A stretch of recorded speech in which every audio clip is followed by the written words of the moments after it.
and welcome to the Richmond School Board meeting, April 15th. Madam Clerk, I'd like to call the meeting to order. Will the board members for present please respond? Ms. Dorr? Here. Mr. Barlow? Here. Ms. Gibson? Here. Mr. Young? Here. Ms. Cosby? Ms. Burke? Here. Ms. Owens? Here. Dr. Sahill? Here. Mrs. Page? Here. Kendall Storm, Madam Chair. The next item on the board, on the agenda is, and our interpreter is here this evening.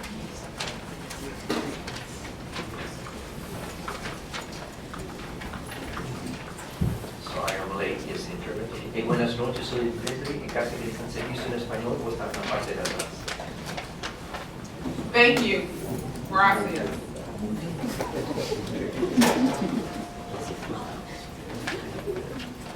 Next The item. next item is the pledge of allegiance followed by a moment of silence.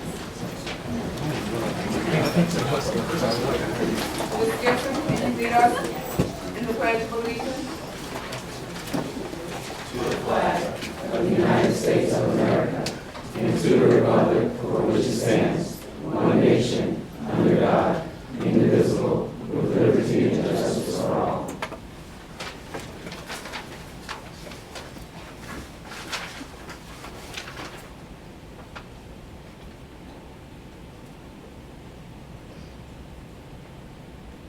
May be seated.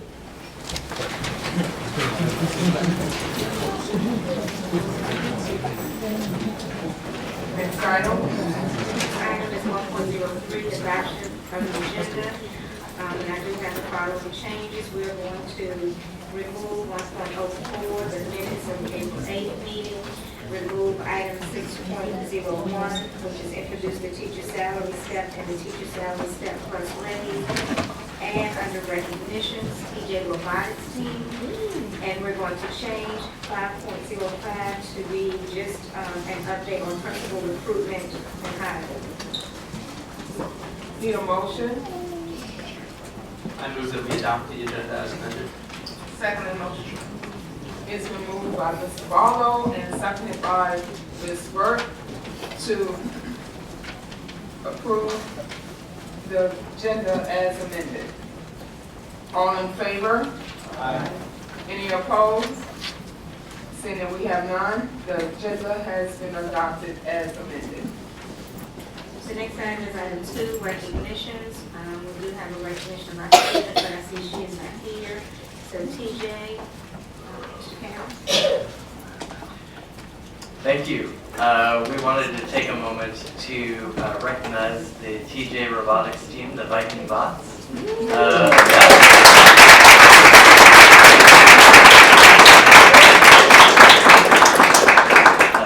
won the silver medal in the first Chesapeake division. Did I get that right? District. And have now been invited. Is it the national? World. Thank God for the students. Championship in Detroit, coming up on April 23rd. Yes. I got that right. Could we have one or two of the students, would you mind coming up and telling us about your winning project and what the team has been working on?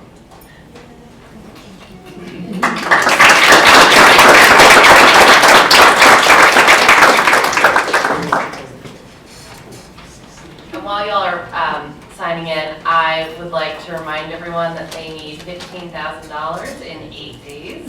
So I'll be asking for some from my district fund tonight, but if there's anyone in the audience that feels so compelled, their GoFundMe page is live, and I think they've raised $5,000 or so. So 10 more to go, so thank you. Okay. So, good afternoon. I'm Naja Johnson. I'm the team captain of the team. I'm currently a senior. This is my 3rd year on the team as well. This past weekend, we spent 3 days up at the George Mason campus, participating at the Eagle Bank Arena. We participated alongside 58 other teams from the 1st Chesapeake District. The first Chesapeake district includes 127 other teams, which all competed at various qualifying events since January. At the Eagle Bank Arena, we had to go through 12 qualifying matches in order to make it to eliminations. We played double eliminations against the top 8 alliance picks. We were the first pick of the 7th seed. We beat the 1st seed, the 3rd seed, and the 5th seed, making it all the way to the finals matches. And we made it all the way to the last final of the day, only being beat by 20 points. Which means that we not only receive this award and the plaque that our driver is holding, but we also qualify for the World Championship up in Detroit, where we'll be participating alongside at least 100 other teams from around the world, including Japan and Israel. We'll be driving up with one other team from Virginia. We are currently the only RPS team that's live and functioning, and we're the first team to qualify for Worlds in the past 15 years.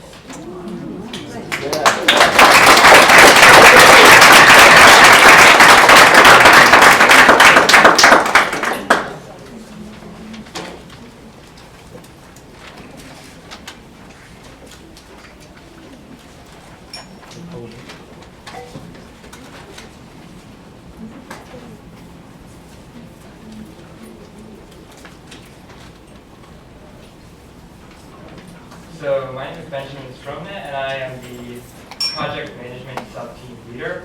And I'm going to talk about a little bit about our journey this year and how we evolved from last year. So our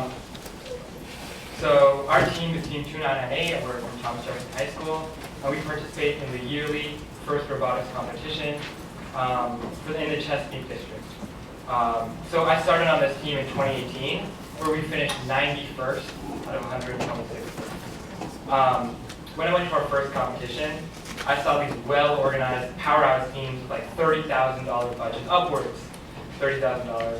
And while I had fun, I knew that we had to improve. So pre-season this year, we made changes to our team to start us off on the right foot. So firstly, we changed the team structure to create a more organized team in which each team member held a role that was led by a student leader. So while I run the project management sub-team, there are students behind me that drive or that code the robot or build, or they each have a different task, and together, cohesively, we help run the team. So we cleaned up our build room, we recruited new students, and taught our team essential engineering skills to get us through the season. We also took a different approach to the yearly challenge put up by the first organization. So last year, we bit off a little more than we could chew. We couldn't win any matches. This year, with our limited funding, transportation challenges, and limited mentors, we had to come up with a simple but effective design that completed the task skillfully, effectively, and consistently. And that's exactly what we did. We made great strides as we improved in our management of the team, work ethic, goal setting, and through our collaboration with Team 422 from Maggie Walker High School, which really helped us. So what this organization really strives to do is teach students key engineering skills, while also learning from other students, learning from those currently in the field, and other teams from around the country. So with all these changes, improvements, and hard work, along with our dedication from our volunteer mentors, our success came to fruition. This season, we have proven ourselves as among the best in the Chesapeake district, and we've been invited to compete in the International Robotics Competition in Detroit, Michigan. We wanted to create a presence in our school and city community that highlights us as a place where some of the brightest, most dedicated students from all over the city, every single one of your districts, can come together and compete in the sport for the mind that receives as much recognition as the football team. And we would love to sit down and collaborate with all of you as we discuss how we can continue the success of this program and supporting STEM and RPS over the next few years in the city. Thank you.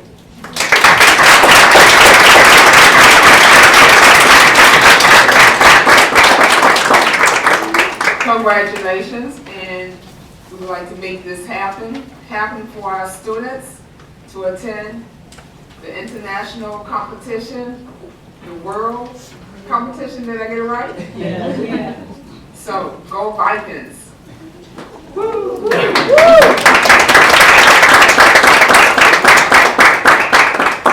If you would indulge us, do you mind if we could do a quick picture?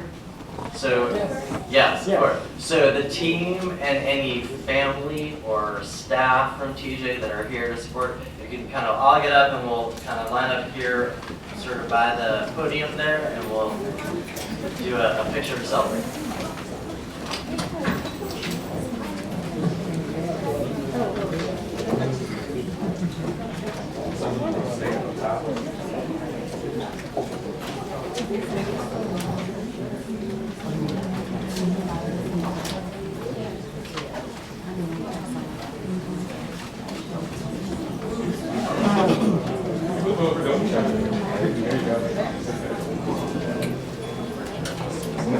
Do you have a team cheer?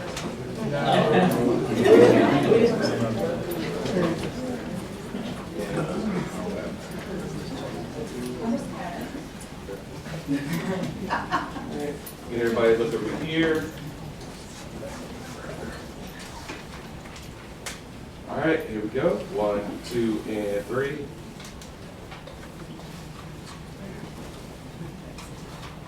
All right, 1, 2, and 3. And one more for good luck. Thank you.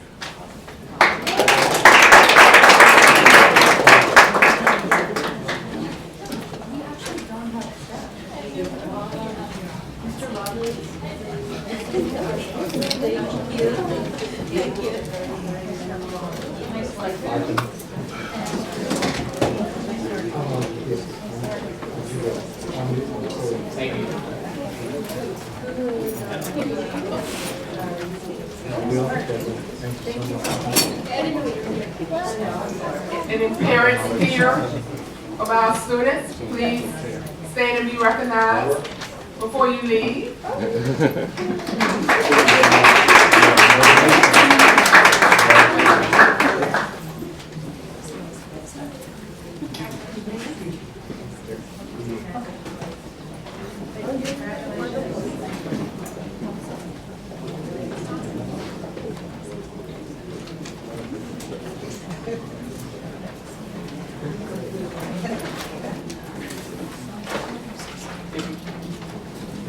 To members of the public, if you would like to donate to support TJ's trip to Detroit, the link was in my RPS Direct, which went out this morning, and I'll tweet it out and other social media out later today.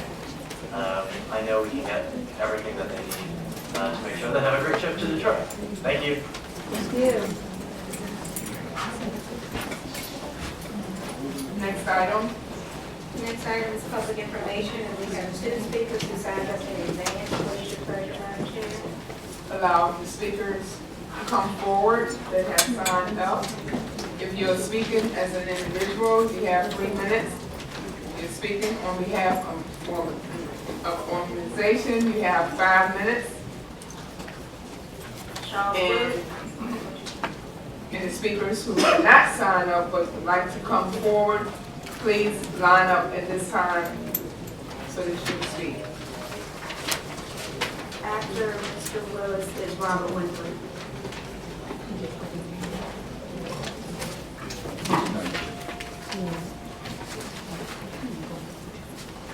Mr. Cameras, Madam Chair, others, thank you so much for this opportunity. My name is Charles Willis. And at this time, due to a more pressing issue, I would like to relinquish the rest of my time for Dr. Robert Winfrey as he comes and a host of others. Good evening, cameras, Chair President, aide to all council presidents. My name is Robert Winfrey. I've had some new life religious tabernacle in the south side. Just to give you just a little brief excerpt of some of the things that we do next up with other schools. is that we have adopted approximately 5 schools on the south side. Georgia Whitfield is one of those schools. That's the one that I have some concerns about. During my time in tenure as pastor at New Life Little Staff Dive, we have adopted Georgia High School. During that particular time, we gave laptop computers at their request because we always give them a wish list. Not only that, we purchased uniforms as well as sneakers for the basketball team this past year. Our doors are open in regards to anything that they need that would help them. We also have a group that's already there now working with some of the youth who've had practices. We want to work with them. I would like to tell you that I come with an olive branch, and I also come with a sword. But I also want to do, I come as a friend. Those of you who are seated right now in the circle, you already know, because I dealt with you individually and personally to do whatever I can do to try to help the school. And most important, that to help our youth. Very concerned about that. I just want to talk about one individual who was now on the who has been on the chopping block. And his name is Reva Green. I met Reva over 23 years ago. She was working at Peabody Middle School, and I met her. We reacquainted ourselves at Elcott Middle School. And during the time they were attending at Elcott Middle School, Richmond Public School created a job for her, and she was the dean of students. Never heard of that before. I think it was only one other time, and that was at Henderson Middle School. Because of her connection and her relationship with the community and with the students, they asked her to leave that post after only a year and to be athletic director at Georgia High School. Upon being there and serving, because she had a connection with the students as well as the community, the Richmond Public School again asked her if she would matriculate, if she would escalate, if she would move to another level as assistant principal. After being there for a while, and Richmond Public School bringing in turnaround specialists. And the only people that got turned around were the people themselves, and they went back to where they came from. It is Richmond Public Schools, and when George with the special it's a difficult community. If I'm not mistaken, during the time of Reva's tenure time there, 45% of those students were special ed students. And then the other 55% were students that came from disenfranchised in areas that were very difficult. But because of her relationship with the community, she was able to fare well and do that. After the turnaround specialist left, and we had Willie Bell, shortly after that time, they asked her to be principal. She's been there for 21 years, has not had a write-up, nothing that was negative at all. And what she has done that a lot of people don't know, she has really held the community together.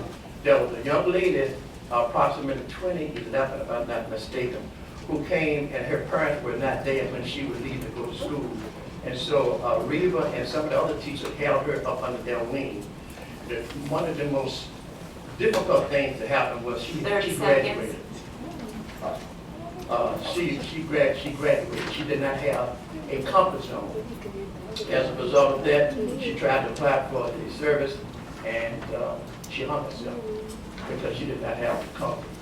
I understand that there is a person that's in the midst that has a pit bull mentality and who come in and did everything that the mafia would do, and in a subliminal manner, not being able to speak to people correctly, and they disrespect. Yes. Thank you for allowing my time. Thank you so much. And as a result of that, the Costa Nostra or the mafia type attitude surely is not necessary, and I don't believe it's indicative of what you all stand for at all. However, there's been some information that has been found and passed on to say that if there's some persons who do not go along with whatever it is that they are presenting, then there are subliminal kinds of tactics used to say at least to threaten, that if this is not done, then maybe we can look at you. If she has not had any right, all she would have is negative, and and at this point in time, at this juncture in this situation, now we were saying that after 21 years with a perfect record, and matter of fact, they were on par during her time in teaching there in regards to being able to be accredited. All right. She is a mother, or anything you want to call it. She's been for them 100%. And I, as an individual, as pastor, I wanted to make sure that our kids get the best education that they could. And you had 2 security people removed from Georgeville High School because you said they were needed other places, and it wasn't as bad as it was at Georgeville. That's because of who she was. And on top of that, then you had an AP that's not there. And then we expect her to do what some of the other schools do, that they don't have the same kind of cooperation. I don't think it's fair. Again, I come as a friend. See, if I'm a friend, I'll tell you something, even though it hurts. And so that's what I'm doing. I want to support, and I still will support, do all we can for our students, because the students are most important than anything else. With the rules and regulations that we have now at RPS, I certainly would not like to see another group brought in and then the rules started changing. And so that it would look as though that this group is coming in to doing a better job. I don't think that's what's going to happen. I pray that it doesn't happen. But as I conclude, I would ask that you would reconsider and be able to go back and maybe try to talk and try to bridge some fences that need to be mended. Because I don't think that was a good choice, but who am I? I'm making my voice known whether or not you change it or not. But I ask you to please consider it and reconsider it. Thank you for your time. Thank you. Members in the audience, we ask that you refrain from clapping. If you want to show sign of support, show by shaking your hands. But again, please refrain from clapping. Thank you.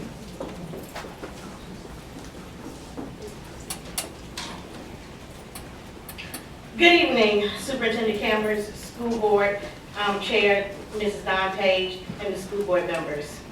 I stand before you here tonight to request that you not accept Reba Green's resignation. Excuse me, ma'am, please state your name for the record. My name is Angela Moore, sorry. Continue. Okay. I would like to share with you a few reasons why I'm making this request. She is a dedicated and committed principal at Georgeville High School and to Richmond Public Schools. We have worked together the past 12 years. I have been there to see the good and the bad, and yet she still stood her ground to be an effective leader. Ms. Green possesses all of the qualities needed to be an outstanding principal. What makes a quality principal? Highly visible. A good principal must be seen. She does not sit in her office. She is visible during the morning intake, serving breakfast at the mobile breakfast cart, all 3 lunches, and during the exchange of classes. Effective listener.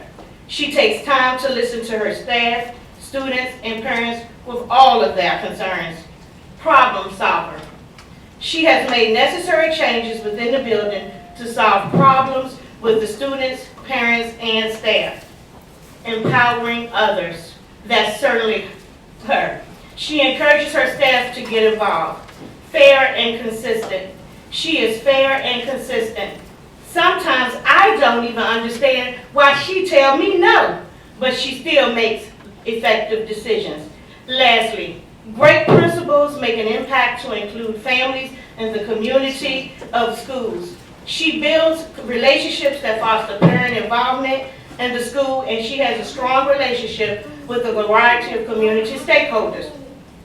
She keeps a line of communication open for all of her parents. My final statements. You have put in place a strategic plan that will take 3 to 5 years to be successful. You want an administrator that will assist you in carrying out and guiding your employees to be successfully in implementing your strategic plan because they have a vested interest in RPS. I assure you that she has already and will continue to support your plan, which are safe and loving school cultures, skilled and supported staff, working with staff and school, exciting, rigorous teaching and learning by providing workshops, deep partnership with family and community, modern systems and infrastructure. Instead of releasing her, please provide support and solutions for the problems in which we need to become an effective school, and not harsh and intimidating insults such as ineffective leader, disgusting teachers, and lessons. based off snapshots and just walk away. Thank you for your time. Thank you.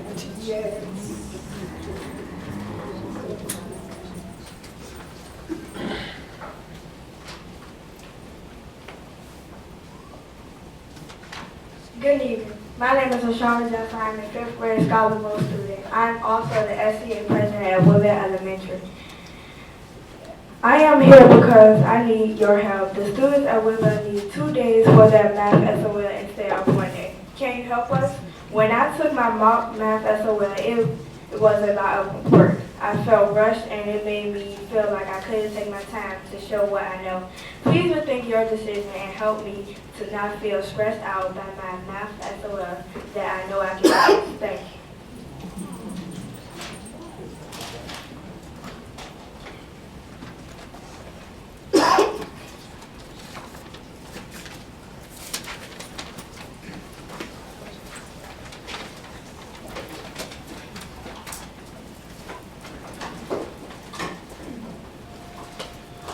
Good evening. My name is Andre Mattingly, and I'm currently the multimedia production manager for RTS.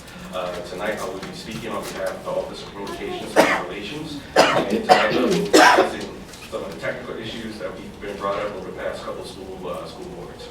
I will be going over audio as well as live streaming. Excuse me. First, I'm going to give a quick example or illustration of how sound works, so we kind of have all an understanding of what I'll be getting into in just a moment. First off, I want you to imagine taking a rock and throwing it into a pond or a small body of water. We all know that you're going to make it with ripples, and it's going to emanate from the impact of the water.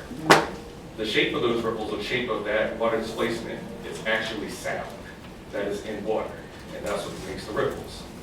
Now, the further away that the ripples gets away from the actual impact, it begins to dissipate as the energy begins to dissipate. Now, excuse me, we all know that if there is an obstruction in the ripple pattern, then that ripple will deflect to another direction. Now, sound works in the very same way in the air as it does in the water. Excuse me. The other problem that we're having with sound is that this room is not designed for sound. There are a lot of dead spots, meaning that the audio will go through the walls or that it'll get deflected in the wrong direction. This wall behind me is a perfect example. There is no audio well here that will help project sound out to the people. You might be thinking we could put in some speakers. Speakers may help, they may not help. You'll probably need an audio engineer or audio technician to come and do that type of assessment. Some examples of what are, or some rooms that are conducive to sound movement: theaters, amphitheaters, city chambers downstairs. These places were designed for sound, and sound moves slowly, and the people up front should be able to hear as well as the people in the back. You don't have that here, and that's not something that I can fix. Again, you'll need a sound engineer or a sound technician. Secondly, the city is responsible for any sound issues that happen in this room. Your microphones, this microphone, the speakers, the city has to take care of that. That is not my wheelhouse. If there's an issue with the microphones in here, I'm not the one to talk to. We have to reach out to the city. We do have one engineer at RPS, and typically what happens is we'll either reach out to the city and they'll reach out to our engineer, or we reach out to the engineer, they reach out to the city. They have to work in tandem. Your microphones. So the microphones that you're using are what's called gooseneck microphones for obvious reasons. The best way to use a gooseneck is to speak into it. I know sometimes you get a little heated debate, things begin to happen, and we like to do that. Now, if I'm talking to you, no one can hear me. So you have to bring it up to you, and then you can speak. And I'm not trying to be funny, I'm just trying to educate you. So you have to speak into the microphone. Now, I know what happens is you're sitting down, and the microphone's in your face, and we don't like things to be in our faces. So we tend to come out the way, which is fine. But when we get into a debate, you have to remember to bring it back up. Now, I know you all have a lot of stuff on your table, so a mind trick that I learned years ago that may work out, may not work out for you, is to bring it. The mind trick is, if it's away from you, you forget it. If it's down, your mind looks at it, oh, wait a minute, and it reminds yourself to use the microphone. Not saying it'll work, but it's my trick that I've picked over the past 20 years. I'm going to talk to you about a microphone polar pattern. And I'm sorry if I go over on time, but I think this might be some things you really need to know. A polar pattern is basically the listening area around the microphone. These microphones are what are called unidirectional, one direction. You also have omnidirectional, which is kind of like a bubble. And then you have bipolar. You have bidirectional, which is the type of microphone that I have on my camera, which means it listens in the front and it listens in the back, but it does not listen on the side.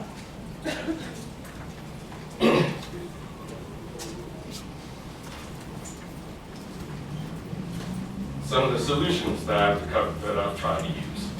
One of the solutions I was working on is one of these. This is what's called a lay-flat microphone or a tabletop microphone.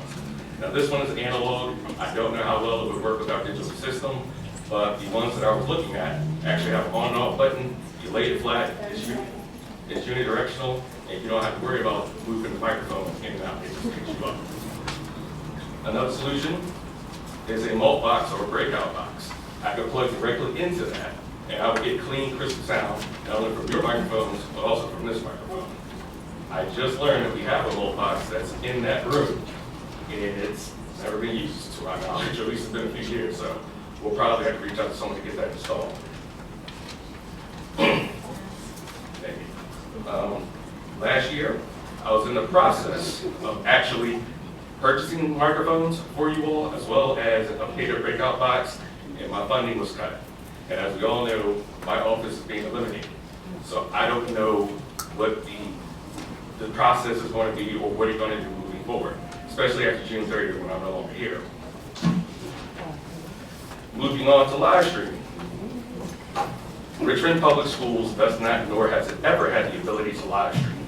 I know you all are saying that's not true, and I'll explain why it is in just a moment. The previous administration did not want to live stream meetings so that option was not pursued. This administration expressed interest in live streaming last year, and I was tasked with finding a possible solution. I discovered a company called Swaggit Productions, S-W-A-G-I-T. Swaggit specializes in hand-free government broadcasting, and they do live streaming services as well. After I met with Swaggit, I emailed the relevant information to my supervisor and to the chief of staff, Michelle Hadasco. The administration determined that the $35,000 price tag was too exorbitant. Other issues with Swaggit includes an additional monthly fee that has to be paid. The fact that someone will have to be on call here locally in the event of an issue, failure, or a victim failure. Excuse me, Ms. Madeline. Yes. Your time, Oh, I'm sorry. Okay. you have exceeded your time. I'm sorry, I was almost finished, but okay, that's fine. I will wrap up with this then. If you all want to know why we are not live streaming, please contact me. We do have a workaround, but in order to make that workaround feasible, we have to purchase some equipment because we do not have that equipment in-house. So I'll be more than happy to speak to the board afterwards or send an email, whatever I need to do. All right, thank you for your time. Thank you.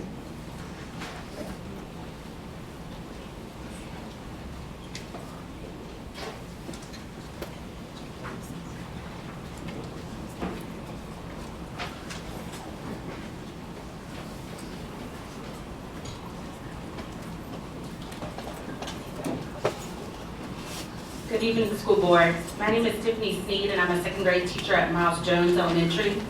On Saturday, I was given the opportunity to participate in the home visit training for elementary school personnel.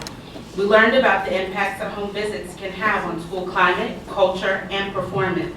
The most rewarding part of the training was the role-playing activity where we got to get hands-on experience from the trainers and our other colleagues. To practice seeing what our first field experience would be like was great. My hopes and dreams is that all RPS schools will participate in this pilot program to better connect with families and schools for the increase of academic achievement. Thanks. Thank you.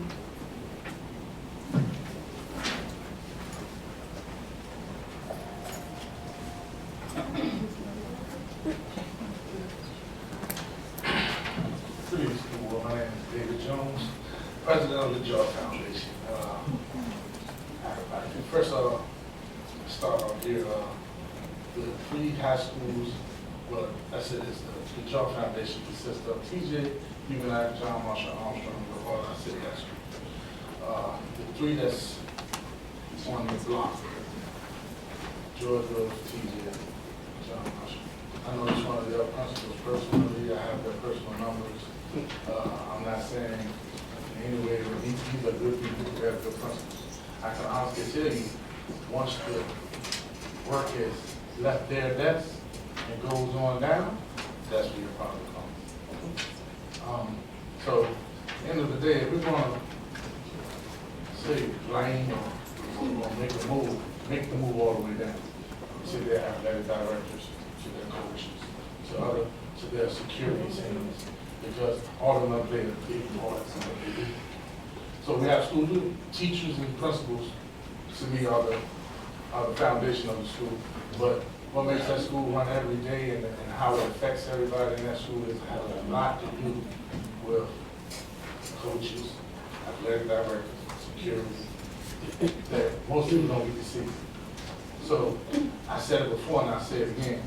If all of these people are on the chopping block and Stephanie Ramsey is not, you're making an awful mistake. Awful mistake.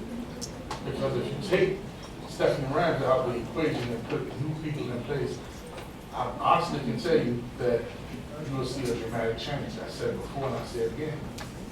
You have athletic directors actually prohibiting young people from receiving things that they can receive on an everyday basis, as far as transportation, as far as money, as far as uniforms, as far as food, as far as clothing, as far as anything they need, but because of personal reasons, they choose not to do these things.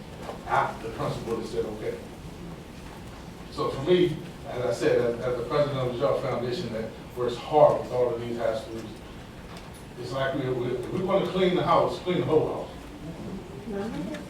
If we're just going to take the top floor, you got to clean the second floor, you got to clean the basement, you got to clean the backyard, because they play a big part in all of this.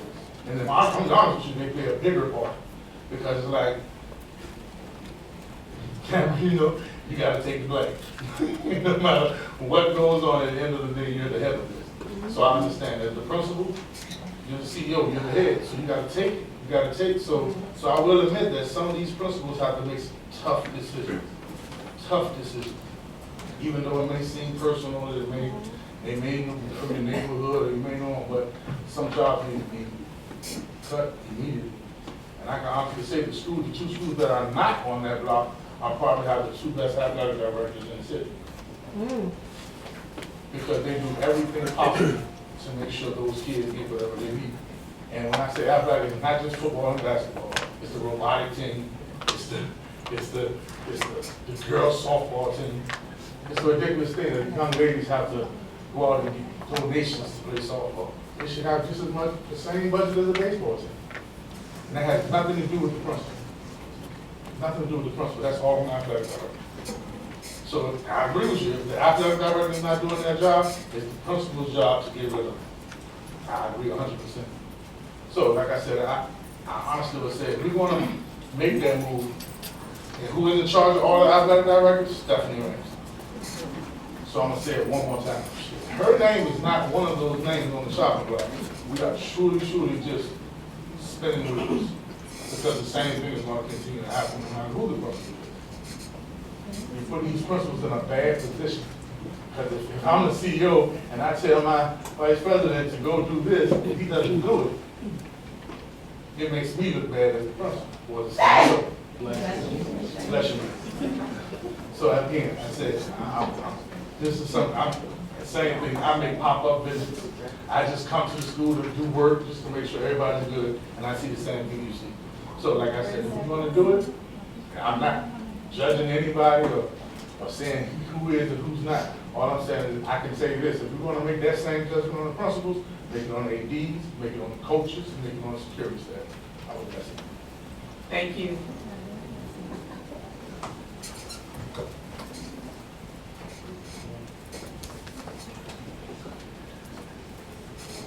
Hello, I am Dina Weinstein. I'm a parent of co-captain of the robotics team. Yay!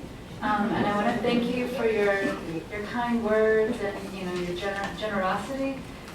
But the honest truth is, their story is not just a Cinderella story, but it's the plot of your favorite sports movie, be it Cool Runnings or I like breaking away, like, you know, the team that has nothing, but like nothing. So, you know, part of it, I hope that you're thinking about like a computer science curriculum in each school, not just the school with the robotics team. I mean, how does that fit into the big picture is a question that I really hope that you will discuss here.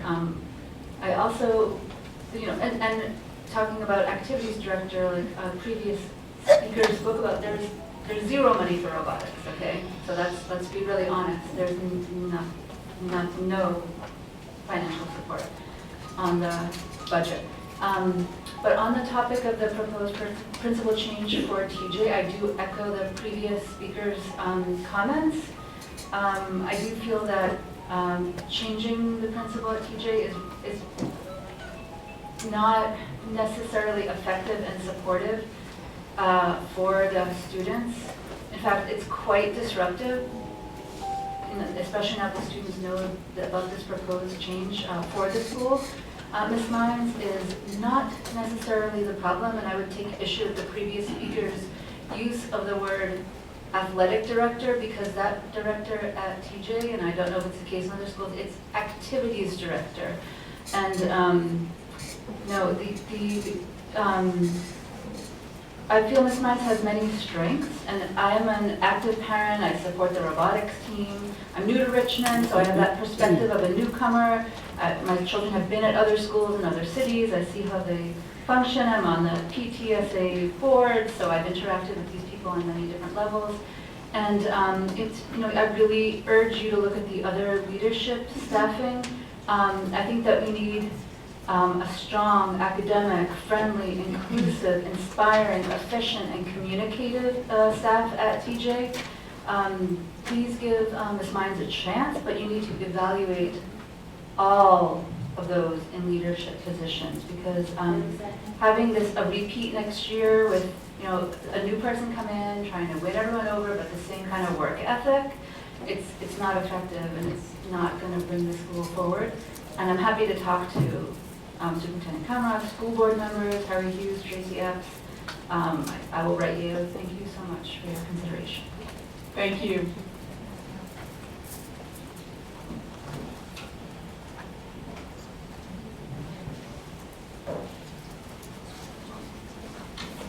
Hi, my name is Betsy Milburn, and this evening I'm here to address my concerns regarding recent media articles in print about principal retention, the issues of transparency and trust. As a parent and active community member, it was disheartening news in the media when it was reported that our principal of TJ would not be returning for the 2019-2020 school year, as she has only been in our school for 1 year.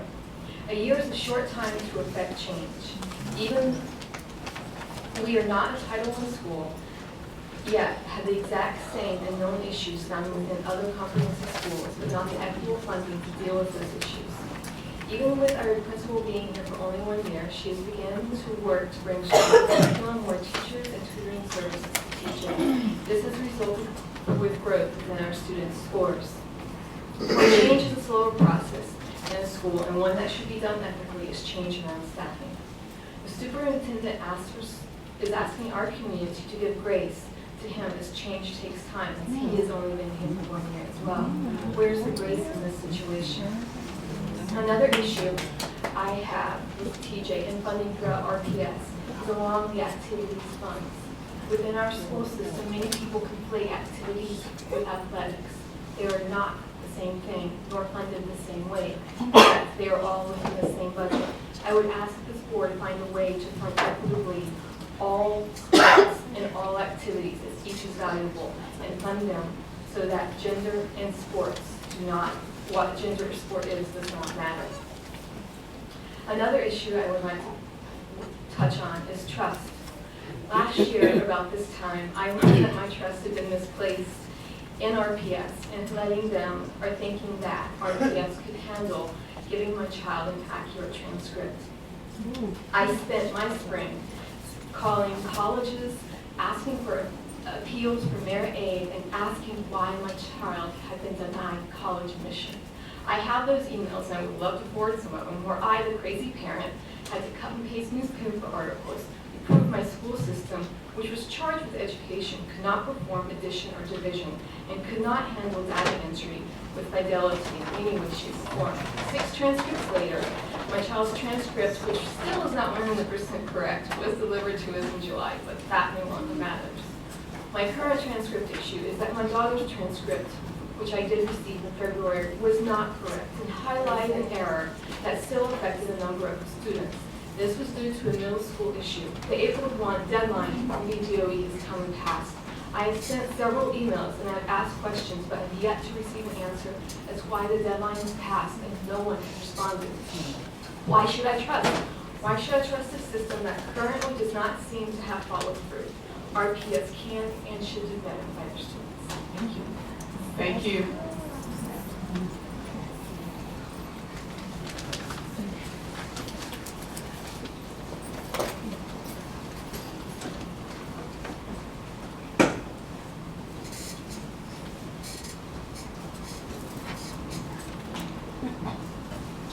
Good evening.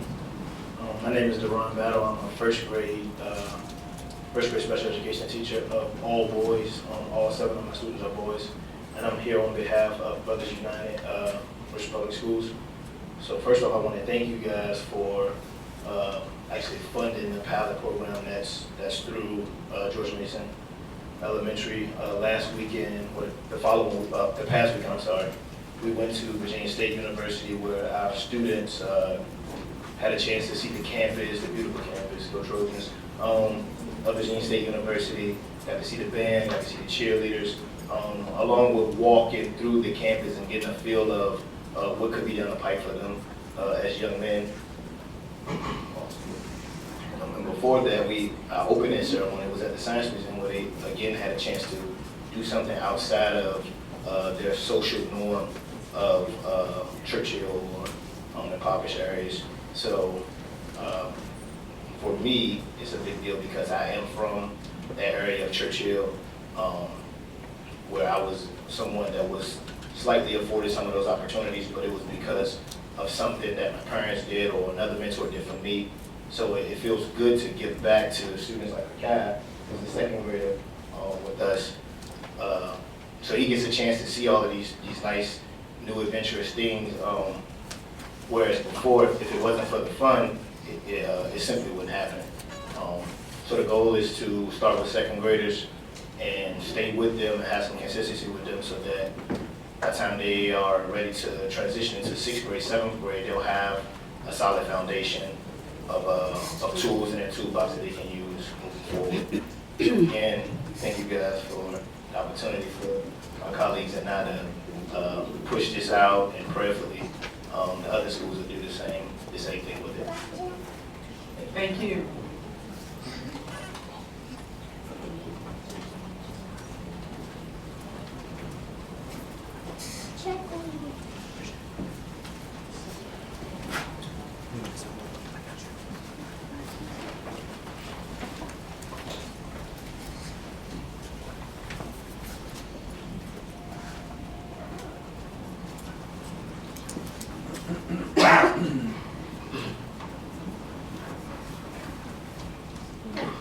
Good afternoon, everyone. I appreciate you all taking the time to hear us all out as citizens and colleagues as well. As you can see, I'm wearing the CTE shirt.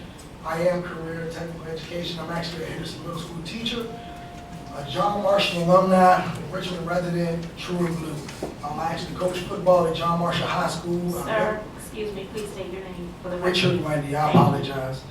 I'm completely vested in my neighborhood, in the student body. The reality is I'm in the fire every day. I see the real reality that we deal with, whether it's paperwork, whether it's just the struggles of in-house situations. The things that we deal with on the day-to-day, people just take for granted. I say all this to say the fact that we have to deal with now the removal of principals and the fact that now Henderson is on the list and our principal, Ms. Hextall, has been targeted evidently as far as her not doing her job. It's mind-blowing to see the strides that woman has made, us as a staff has made with the student body, to see where the school was when I got there as a teacher, but my mother taught at Henderson for 30 plus years. I literally grew up in Henderson Middle School. I only experienced Henderson, John Marshall, North Carolina A&T. So to go away and experience life outside of Richmond and to be able to come back and relate that to my student body is mind-blowing.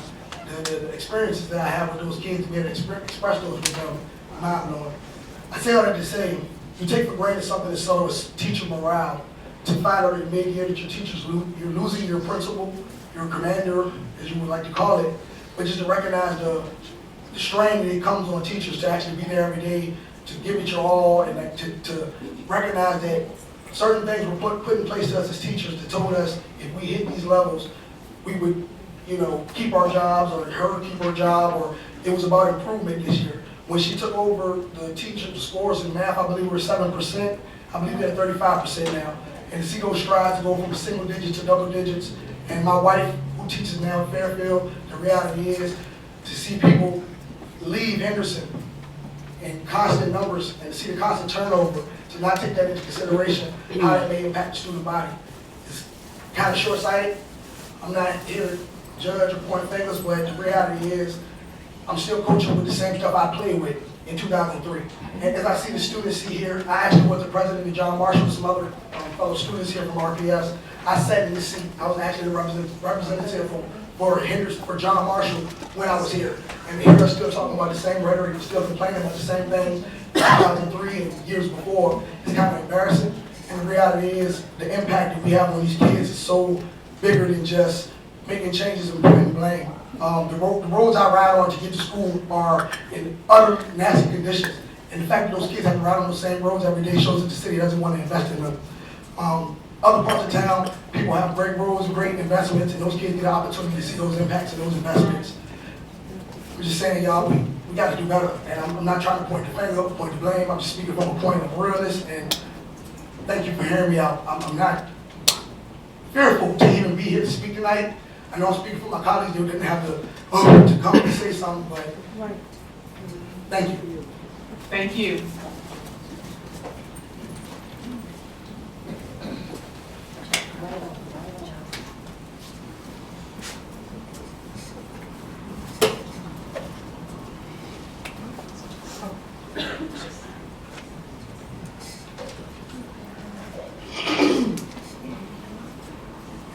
Good evening, Chairwoman Page, Vice Chair Dewar, Superintendent Cameras, and members of the board. My name is Brianna Nomi, and I'm a community organizer and a second district resident. I also taught for RPS for 10 years, between two schools where I witnessed examples of effective leadership and ineffective leadership. I ultimately left RPS because of a growing ethical dissonance between my professional values and those being espoused by my leadership. Since leaving RPS, I've worked with teachers and various educational stakeholders toward a vision of more professional relationships between teachers and principals. Over the past year, I've been meeting with teachers across the district and heard countless stories of their professionalism being called into question.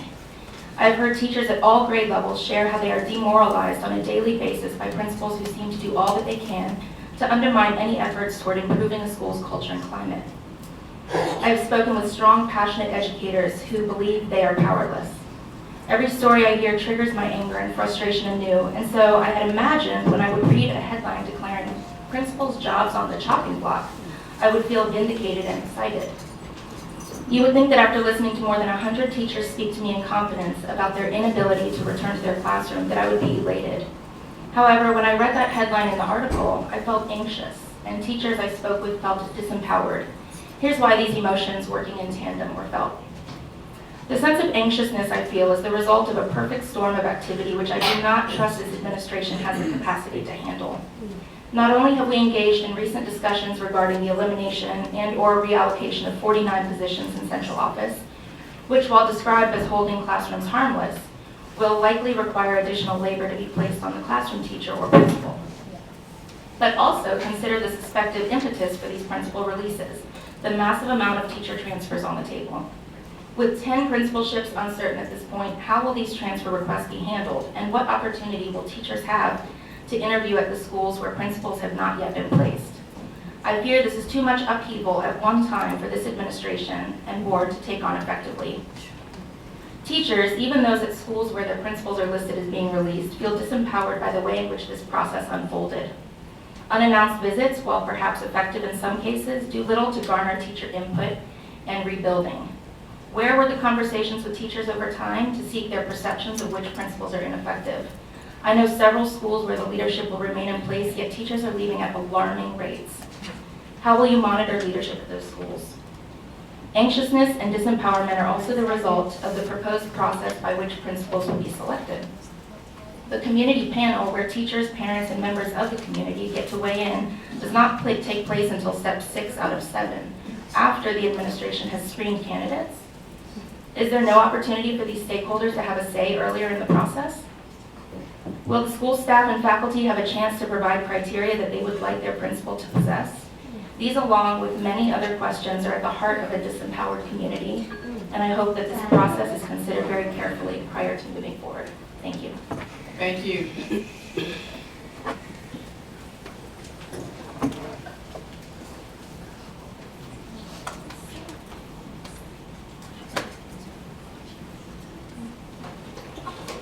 Good evening.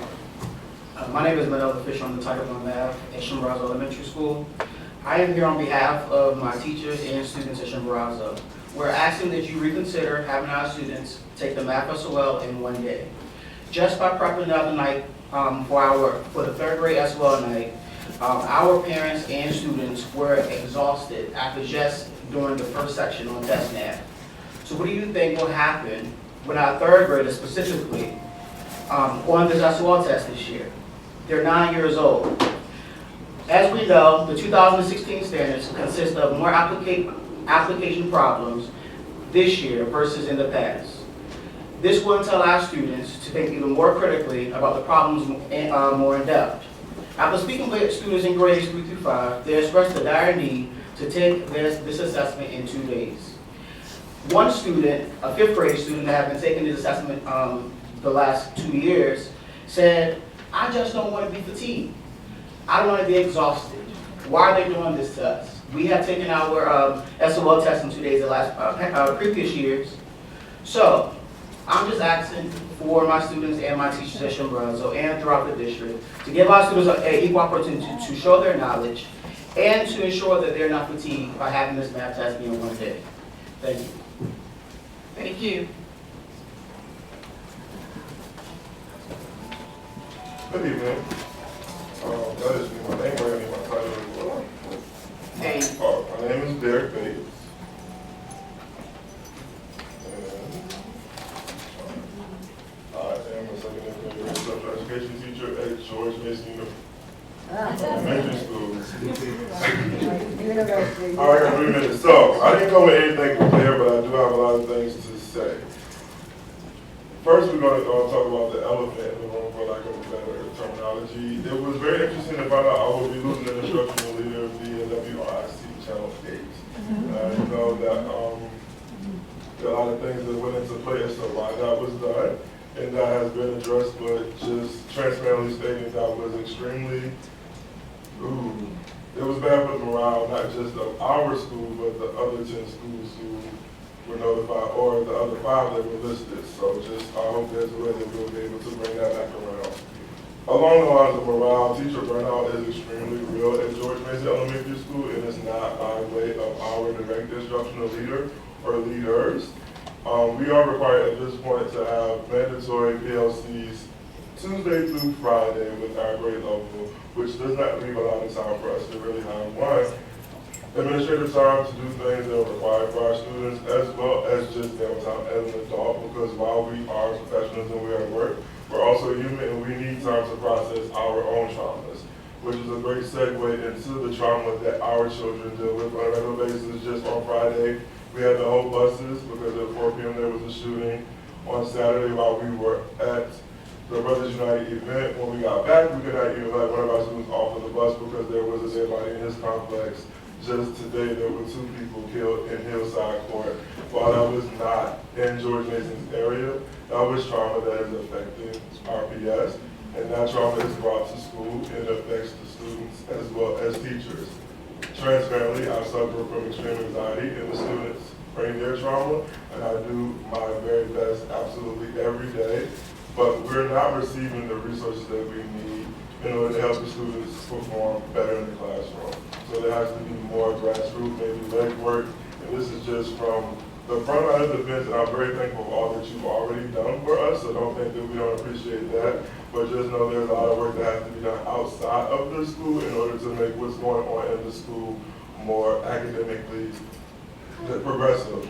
So that's just my spiel. We have to be sure that we're keeping teachers in mind when we make decisions as well as students in mind, because the teachers have to be at their full to make the students at their best. Thank you so much for your time. Have a wonderful evening. Thank you. This concludes our public information period. Next item. The next item is item 4, board business, receive for action a resolution supporting the mayor's proposed budget.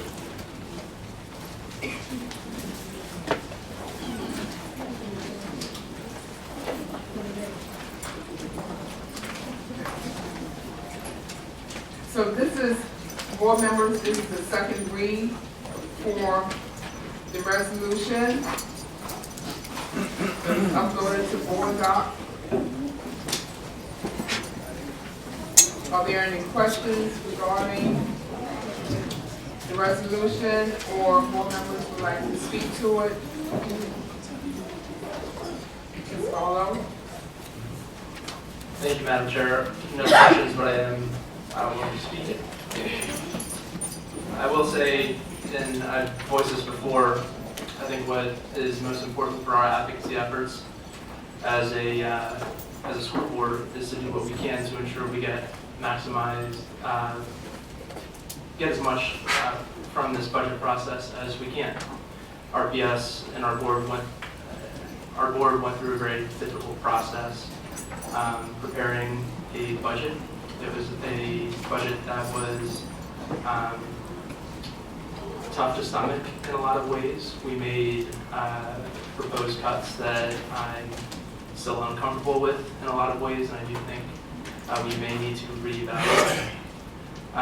But at the same time, I don't think we're in a position to do so, and I don't think we're in a position to support our schools to the extent that we need to unless we receive the funding that our students deserve. So although I do have issues with the mayor's budget in some ways, I do have concerns about certain major projects that are being proposed by the mayor's administration. I still think that the education funding that was laid out in the mayor's proposed budget was a bold step and an important step for Richmond Public Schools. So for that reason, and because we are also urging council to maintain that funding level whether they approve the mayor's budget or not, I intend to vote in support of this resolution.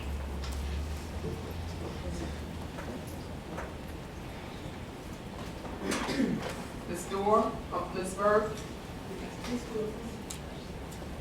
Yeah, I will also be voting in support of this. I think it's been a long journey on this board to get to a point where we have been able to receive a proposal that adequately funds our schools.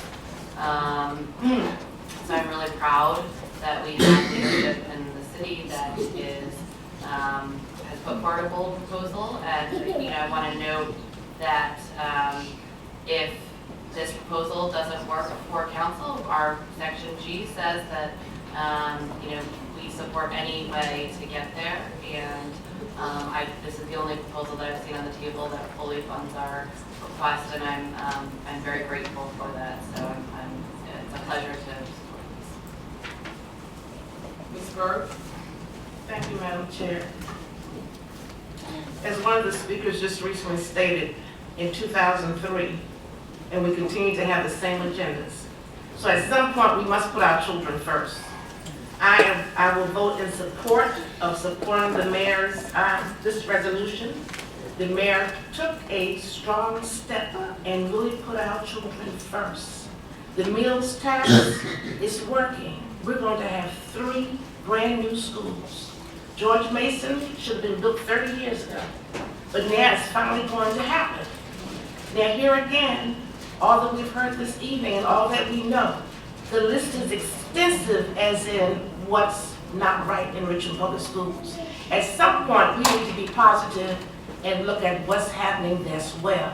If we have schools that are fully accredited and don't have air conditioning, water's cold, heat is off, and they're doing that, just think, with this budget, our teachers, bus drivers, all personnel will get a much needed raise. If we don't get this budget passed, what will happen?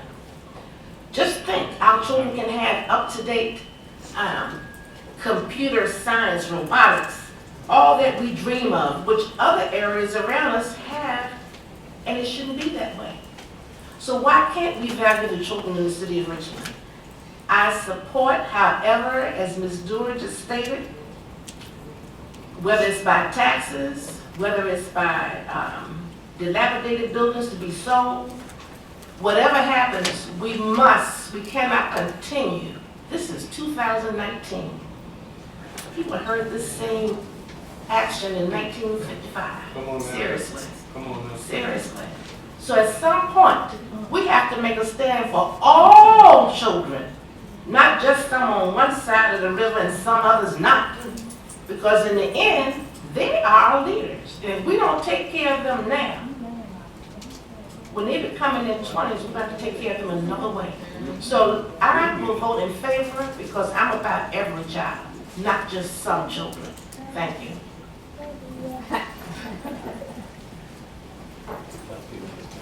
Mr. Young?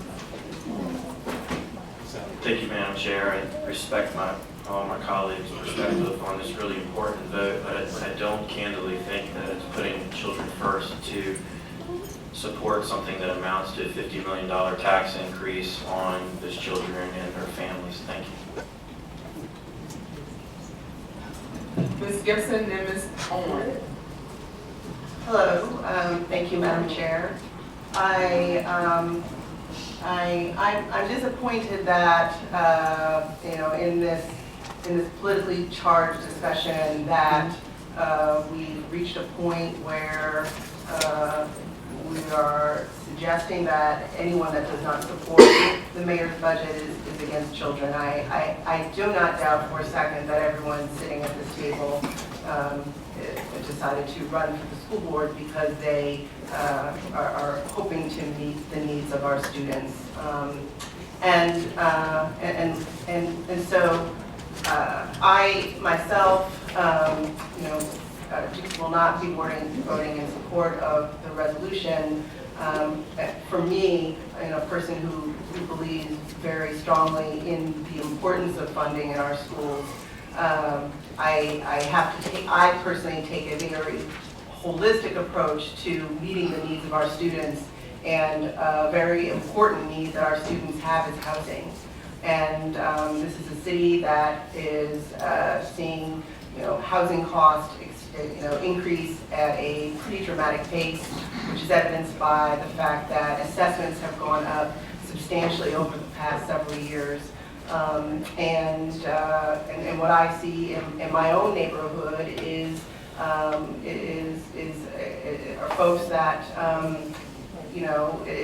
what I would just say frankly, it's just a lot more gentrification. And I think it's really important that we maintain the fabric of our city, which is one that is diverse. And I have incredible caution that when we compare housing costs within city limits to those outside of the city, that we're going to be creating a city where, simply put, folks can't afford to stay in. So I do not support the proposal, and for folks that do, what gives me some pause is that I still think the mayor could have done better.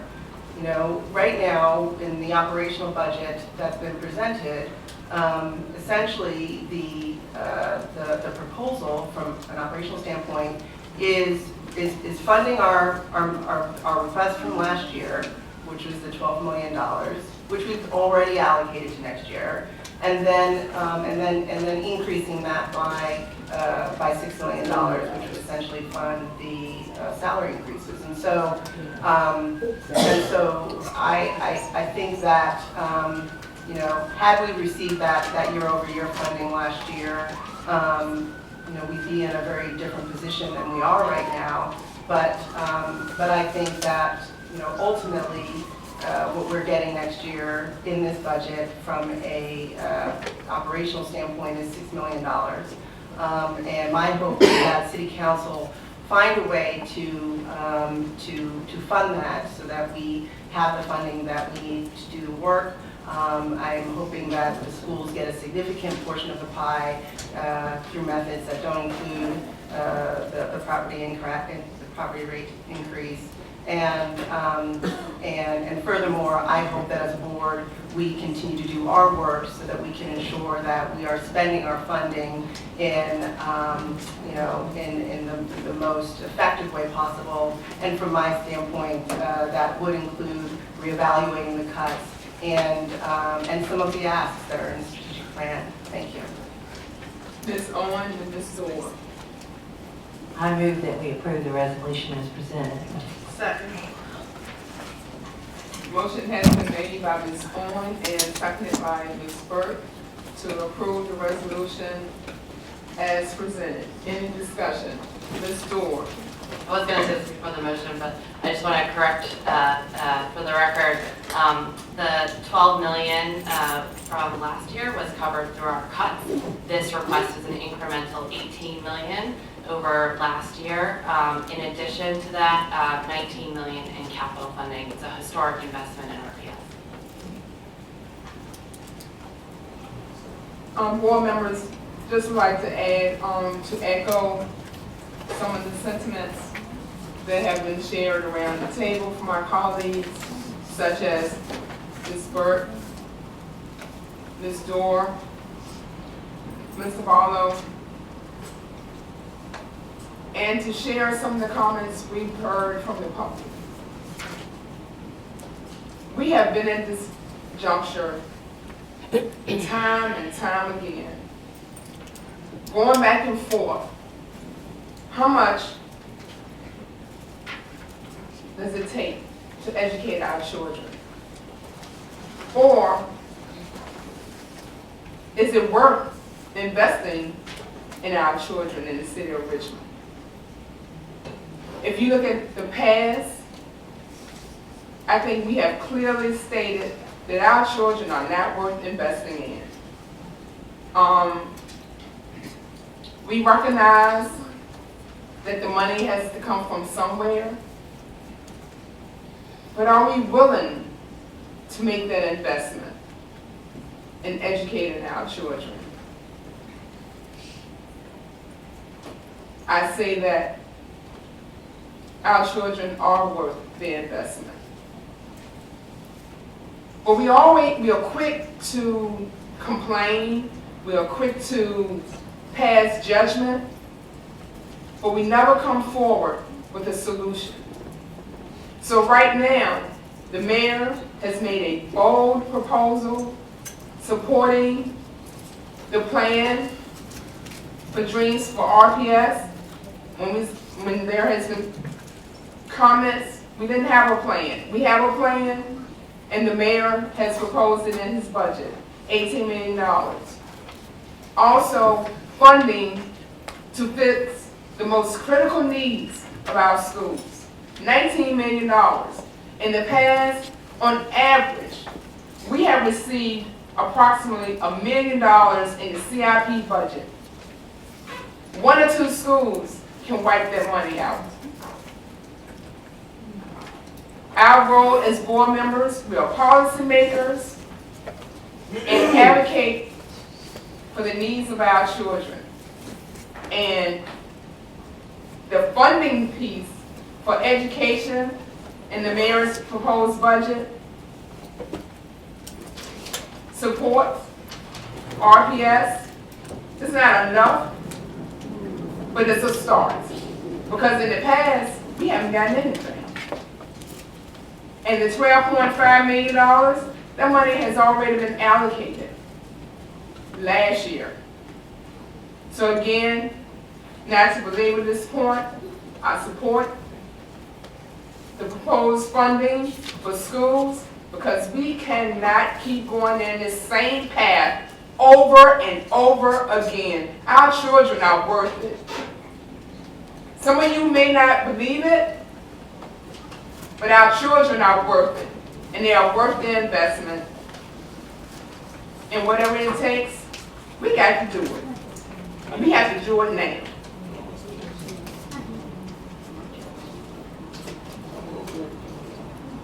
Call the question. The motion was made by Ms. Owen and seconded by Ms. Burke to approve the resolution as presented. Mr. Barlow? Yes. Ms. Gibson? No.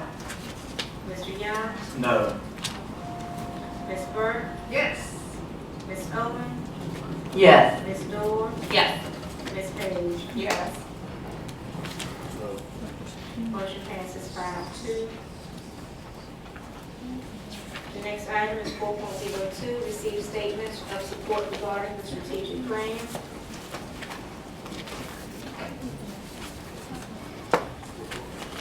Thank you.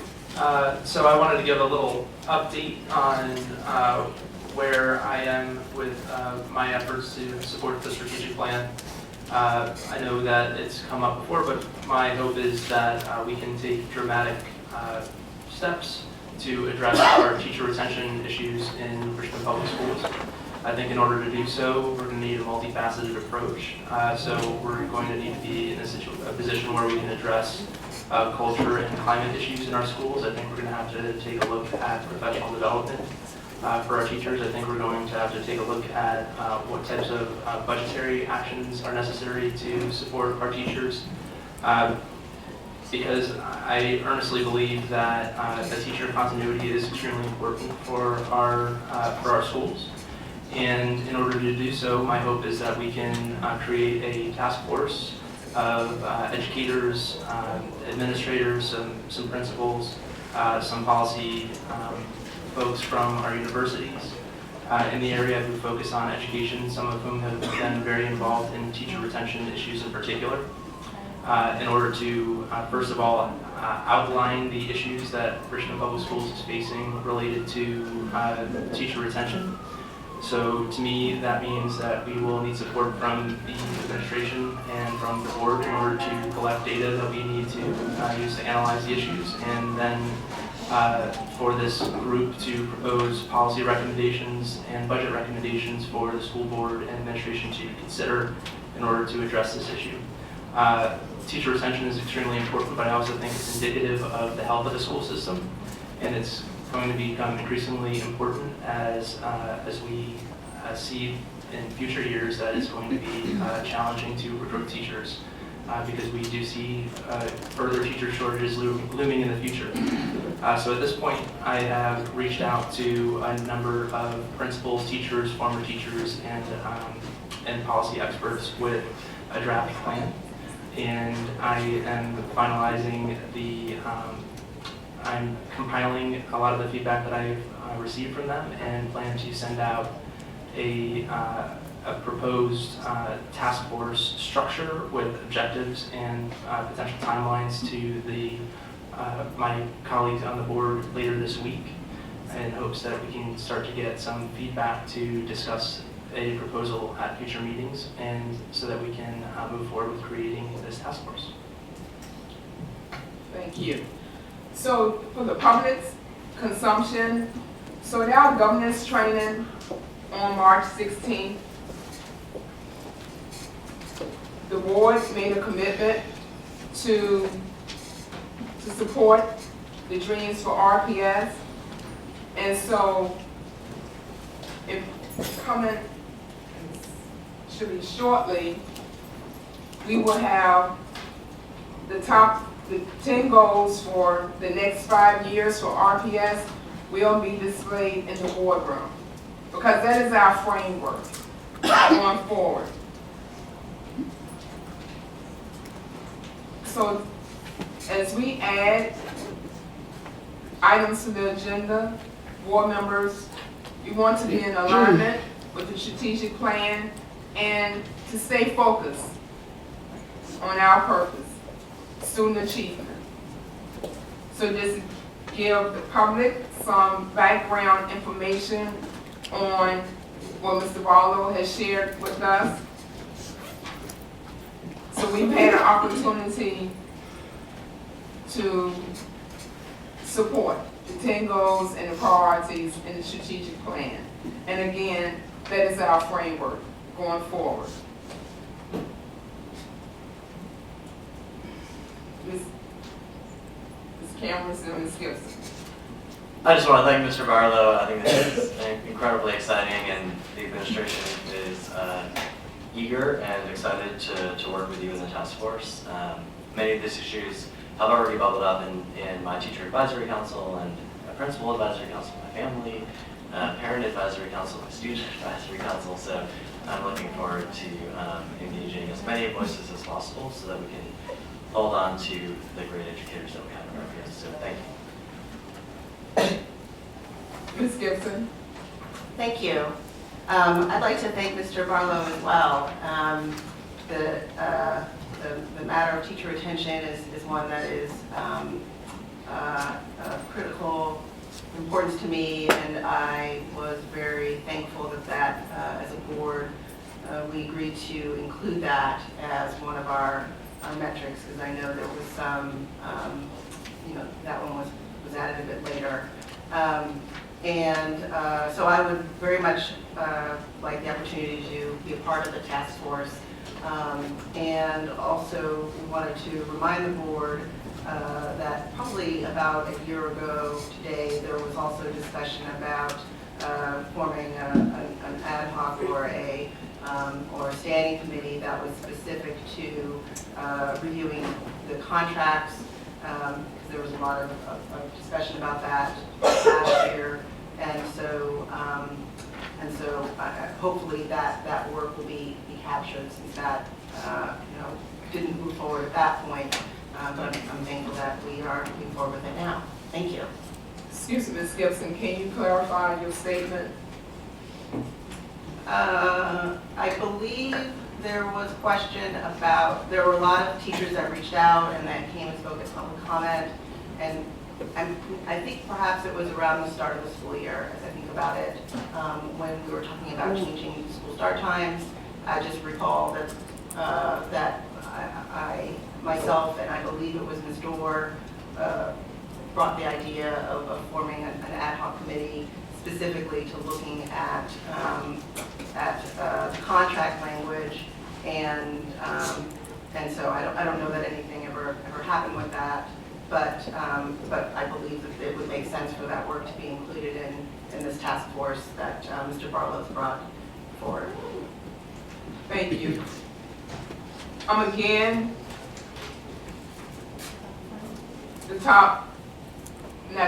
but the goals for the next 5 years, asking board members the question that was presented to board members: how can we support the goals for Dreams for RPS?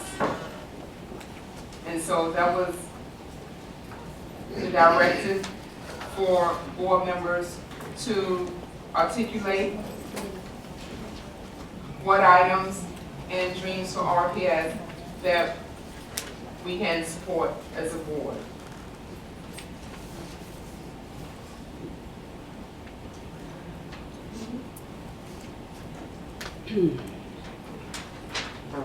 All right. Next item. Next is item 5, administration business, receive an update regarding Albert Hill Middle School.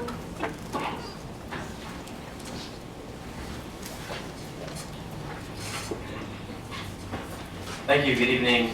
The administration just wanted to provide a update regarding what has occurred since the incident with the RPD officer at Hill a couple of weeks ago. And I know a number of board members had inquired about this as well, and so I just wanted to share with the board and the public that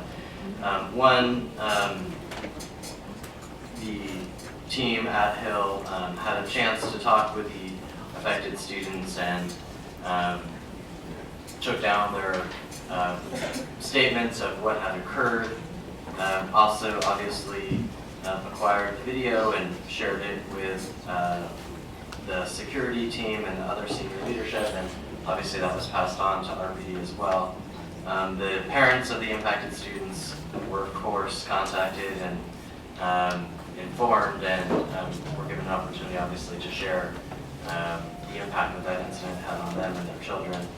And obviously, a formal report was made to RPD so they could move forward with their internal investigation. I think most importantly, an opportunity was held last week for the students and families and Interim Chief Smith to talk and to share what that incident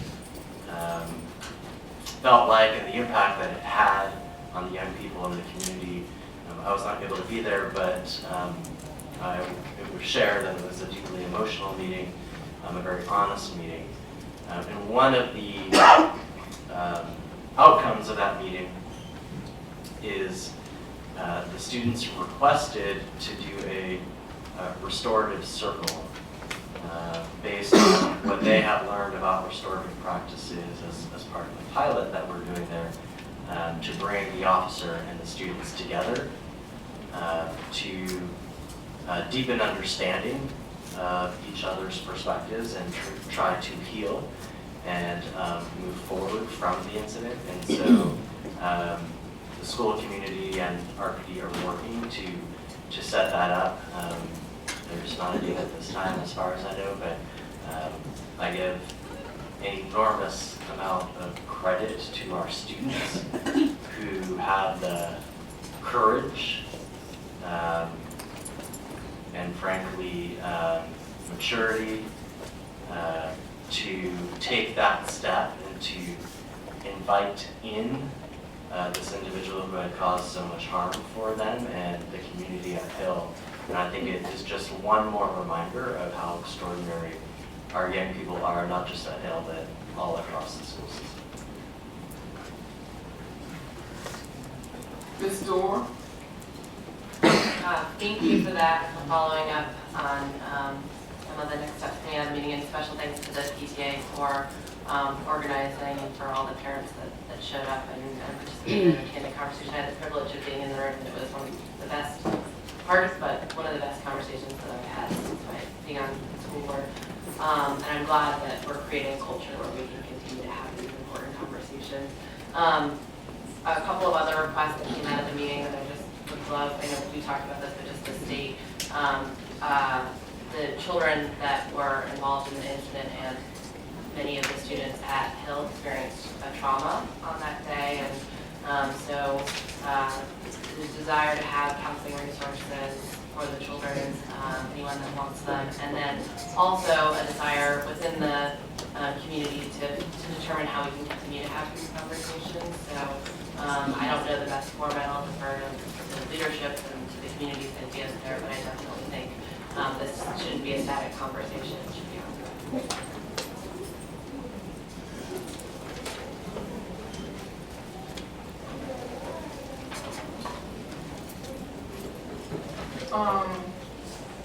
Just to thank you for the information, but just digress just one moment. To go back, so at our seat, I failed to mention, our strategic plan is our guiding principle. So we have Dreams for RPS,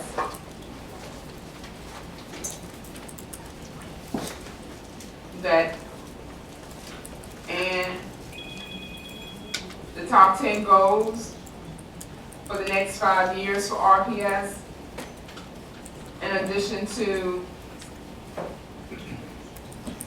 the 5 priorities, because that's the board's guiding principle, our strategic plan, and help us to stay focused. And also, we are committed to, as we add additional items to the agenda, they must be aligned with our strategic plan.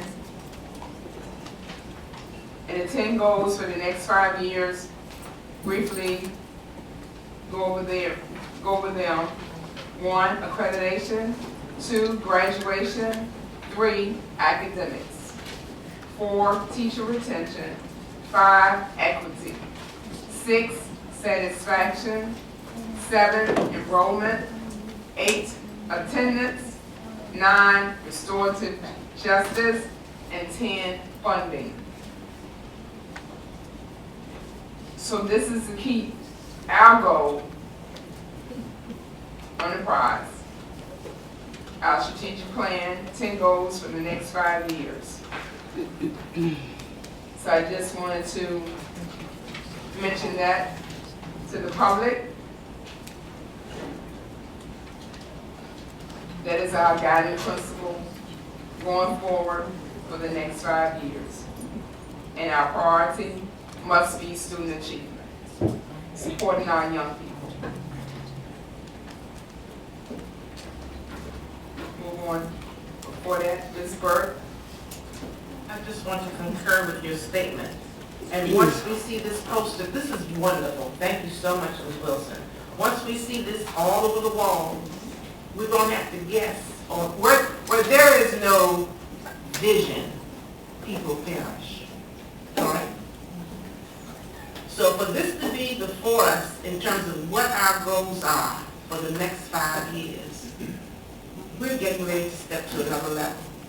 So this will fine-tune our focus, and it will become contagious, I believe, which is a good thing. Thank you so much. I appreciate your leadership, Madam Chair. Thank you. Oh, Mr. Barlow? Thank you, Madam Chair. While we're still on the Albert Hill topic, we're still on the agenda item and then back in. Right. Okay. Now that we're back on the Albert Hill topic, I just want to say how encouraged I am to hear that our students brought forward the idea of meeting with the officers in question to engage in discussions to try to enlighten the individual who made those remarks. The remarks that were made were absolutely abhorrent, in my opinion. I don't think that any of our children should feel as if they're not safe or they're being threatened, and the people in our community who are trusted to uphold those feelings outside of the classroom, in many cases are the police. I was really disturbed by that.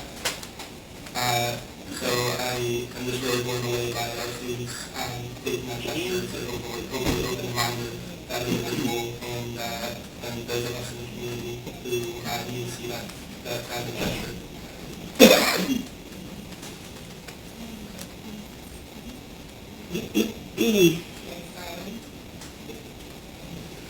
Next item is back on your CDC update on rezoning and facilities plan.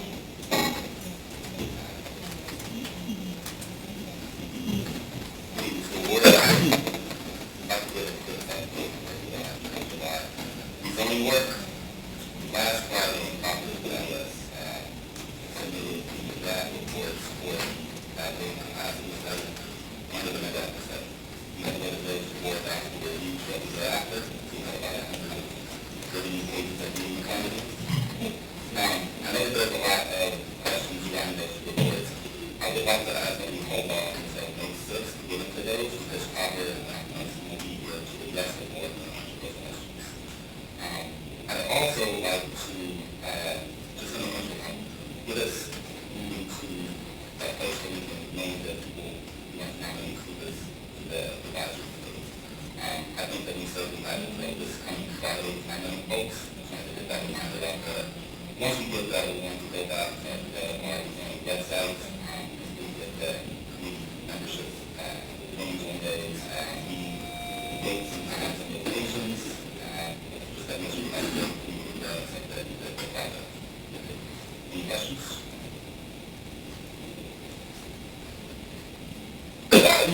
If not, I'll just ask for the sake of ease, typically I go with board members, united combinations, and then just want to just hold action. move on. Thank you. Ms. Thorne?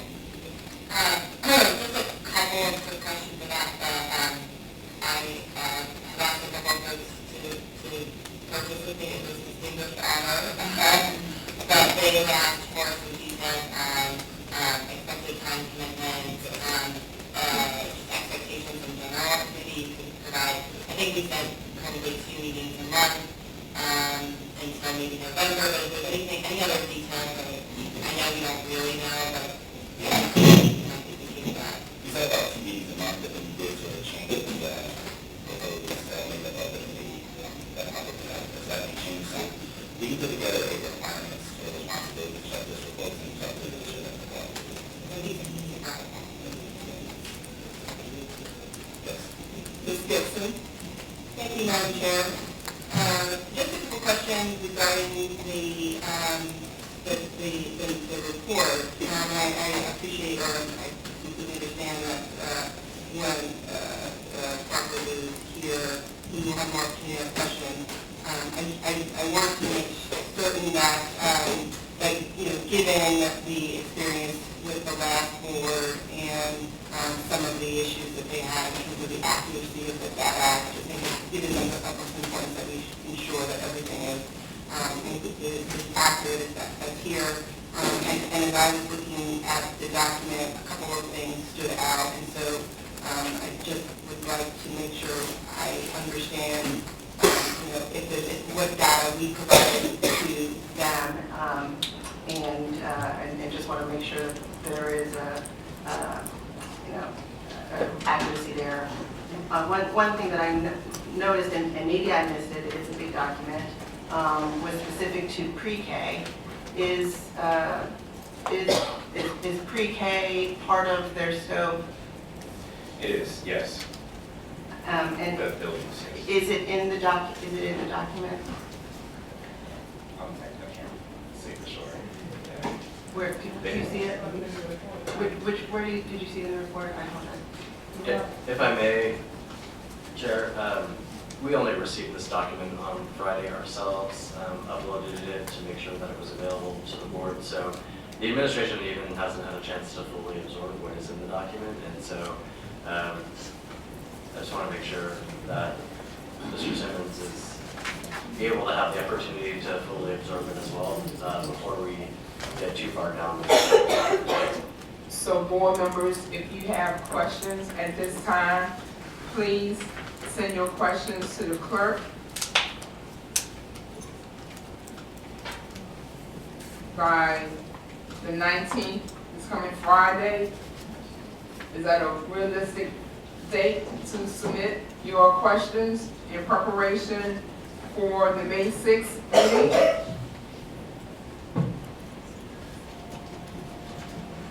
Mr. Barlow? Madam Chair, it would certainly help to have the weekend to go through it a little bit, since it's a fairly lengthy document. So I prefer that we just wait until Monday. You have consensus to submit your questions by Monday to the clerk, so give the administration time to prepare the responses in preparation for the meeting on May 6th. So is that amenable to everyone? Okay. So, if you have additional questions, please submit them to the clerk. Let's say Tuesday, the 23rd. People still may be celebrating Easter Monday.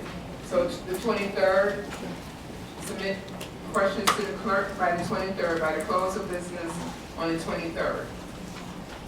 So this give enough time to respond to the questions in preparation for this meeting on the 6th. Okay, thank you. Next item. The next item is 5.03, receive a presentation on early childhood education.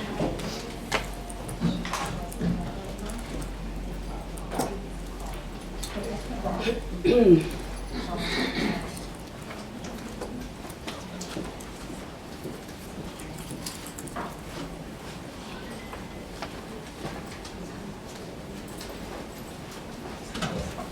evening, Madam Chair, Vice Chair, Superintendent Cameras, school board members. I'm here this evening to give you an overview of the sort of programming and current status of early childhood efforts in Richmond Public Schools, and then to propose action for approval of our Head Start renewal application. So I want to first start with just an overview of our early childhood programming. We currently offer early childhood programming through 3 distinct programs and funding sources. And students are eligible based on program criteria, which is typically family income level, though there are some exceptions in each area. Ms. Owen is one of our resident Head Start and early child experts, so feel free to jump in at any point, Ms. Owen, as you have more context than I do here. Head Start and Early Head Start is our largest funding grant. Early Head Start can serve children ages 6 weeks to 2 years old, and Head Start serves children ages 3 and 4. Currently in Richmond, we primarily focus on a small number of early Head Start students, and those tend to be around the 2-year mark. All 923 seats for our Head Start and Early Head Start are currently filled, and the breakdown is there: 837 in Head Start, 56 in Early Head Start. The reason for why not more Early Head Start slots is there are very stringent facilities-based requirements in terms of what a facility or location has to have in place to ensure the care and safety of a child who is 6 weeks old, and that's different than, say, a child who is 3 or 4 years old. So given the limitation of the number of partners and sites that would meet that criteria, that's the main limitation we currently have in expanding our early Head Start slots. But it would certainly be preferable as part of our broader plan to serve more families through early Head Start, because we would serve students earlier. We provide service through Head Start at RPS elementary schools, as well as pre-K centers and external child care partners. And our funding includes a small amount of slots for students in other Region 1 divisions, including Petersburg, Goochland, and Powhatan. And the reason for that is simply how the Office of Head Start in the federal government allocates grants. And so when those areas did not reapply for the grant, we incorporated them into our grant. The second program is the Virginia Preschool Initiative, also known as VPI. Richmond Public Schools is allocated for up to approximately 1,200, it's 1,196 to be exact, seats annually. And those are reimbursed based on whether those slots are actually filled. So it's not we only get those funds if we fill the seats. Currently, we have 682 seats for this year that are filled through VPI. But over the last 2 years, RPS has budgeted for 882. So if you can do the quick math, we are significantly underfunded, under-enrolled for our VPI program, and that has been a trend over the past several years. The third program is Virginia Preschool Initiative Plus. This is VPI Plus, and this is a grant program that was funded. It was designed to be a 4-year program to fund up to 198 seats with a required local match. This year we were able to fill 117. Services also, along with VPI, services provided at RPS elementary schools, pre-K centers, and some external child care partners. Virginia is phasing out this is a particular grant whose funding has gone away, but they are offering a 1-year additional year of funding at the current enrollment levels. In this case, it would be for 117. That does require a local match, and but also has additional grant requirements. Given that we are unlikely to use our maximum possible VPI slots in the coming school year, The administration does not believe we should also work to address BPI plus funds. And rather, we would see those slots be made available to other divisions who could fully enroll them, rather than those slots being underutilized. I'll just go through a couple of other things and then take questions about our programming here. So these are our RPS sites where we currently house classrooms. The number in the chart is the number of classrooms. The first column is the number of Head Start classrooms, DPI classrooms, and DPI plus. And you can see, by the way, this chart is broken down, that historical practice has been to group students based on funding source rather than age group. So we are looking at ways to change that practice to blend or braid our students' grouping, since they are in many of the same buildings, although not exclusively. So these are our elementary classrooms that have early childhood. These are elementary schools that have early childhood classrooms. And then we also have pre-K centers, or we have external sites. These are our partners, and this is where we have the number of classrooms. We tend to use external partners for many of our Head Start and early Head Start classrooms, although we do have a few for BPI plus. I'm sorry, and then just to make the distinction here, I'm sorry, pre-K, we do have a couple of pre-K centers that are separate from our elementary schools, in particular Blackwell, although it's right next door, Maymont, Mary Scott, MLK, and Summer Hill. And those are pre-K centers that only serve pre-K classrooms and not elementary school classrooms. The last thing I want to share with you is there are, I think, several key early childhood challenges. Our strategic plan calls for expanding and enhancing the quality of early childhood education, RPS, and while I do think we have many strengths and many opportunities in the programming that both Head Start and DPI have provided, we think we can work in stronger partnership with the state and the city and our community partners to ensure that early childhood is, and starting from birth to 5, is truly available to the families who need it. And in working towards that vision, which is going to take some time to fully realize and map out, our current challenges can really be described in 4 ways. And the first is making sure that we are filling all of the seats that we currently do have available to serve our young children, particularly through BPI. Our Head Start programs are always fully enrolled. And some of the ways we're going to tackle the enrollment immediately is implementing an intensive community-based recruitment and registration effort to make it more seamless for families. Pending the funding of our RPS budget, wanting to provide neighborhood hub transportation to all programs, including BPI. Currently, that is, we only provide hub stops from the elementary school that you're zoned to, which can make it difficult for families to do drop-offs and pickup.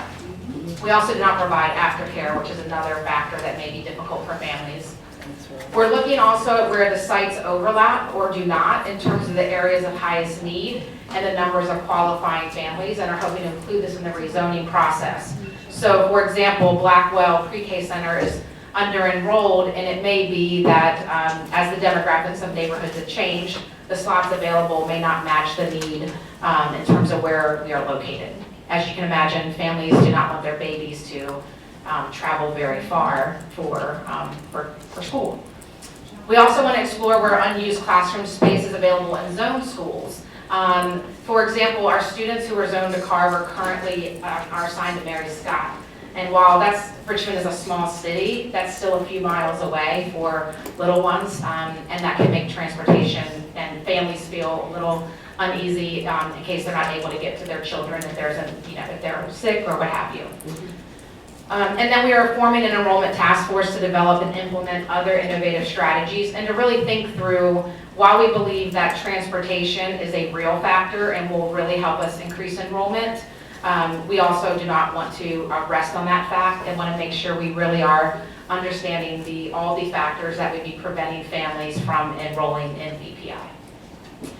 The second big area is in terms of ensuring consistently high-quality programming and services regardless of funding source. Historically, the way we've organized ourselves is 3 different programs, 3 different funding sources, 3 different staff, 3 different support staff, and sometimes 3 different messages. The team has made a lot of progress this year and working to integrate, including adopting a common curriculum for all of our pre-K classrooms.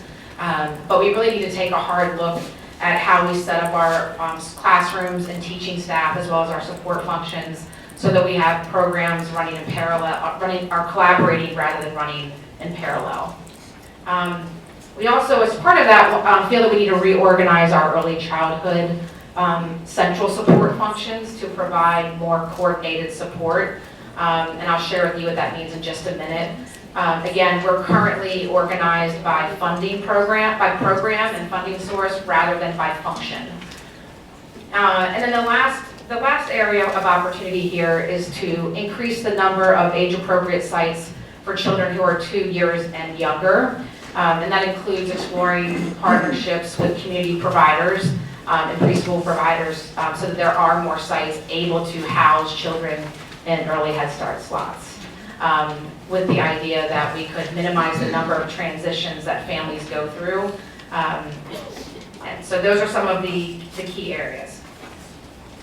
Let me pause there before I go on to the example of the org chart. One thing that I do want to share, that's not sort of explicitly on the slide, is I think there's been some misunderstandings about whether we are cutting or not BPI or BPI Plus or early childhood, and that is not accurate. Our BPI Plus program, the grant was always slated to end at the end of this calendar year. And our under-enrollment over the last several years has really contributed to a significant financial hit in terms of staffing. We are staffed for 882, but are only being funded at 682. And then the third thing is, I would say, is the way our central support team is organized. We have duplicate functions, and so we are looking to streamline all of those things and yet increase enrollment so that we can at least meet the minimum 882 that we're staffed for and go beyond.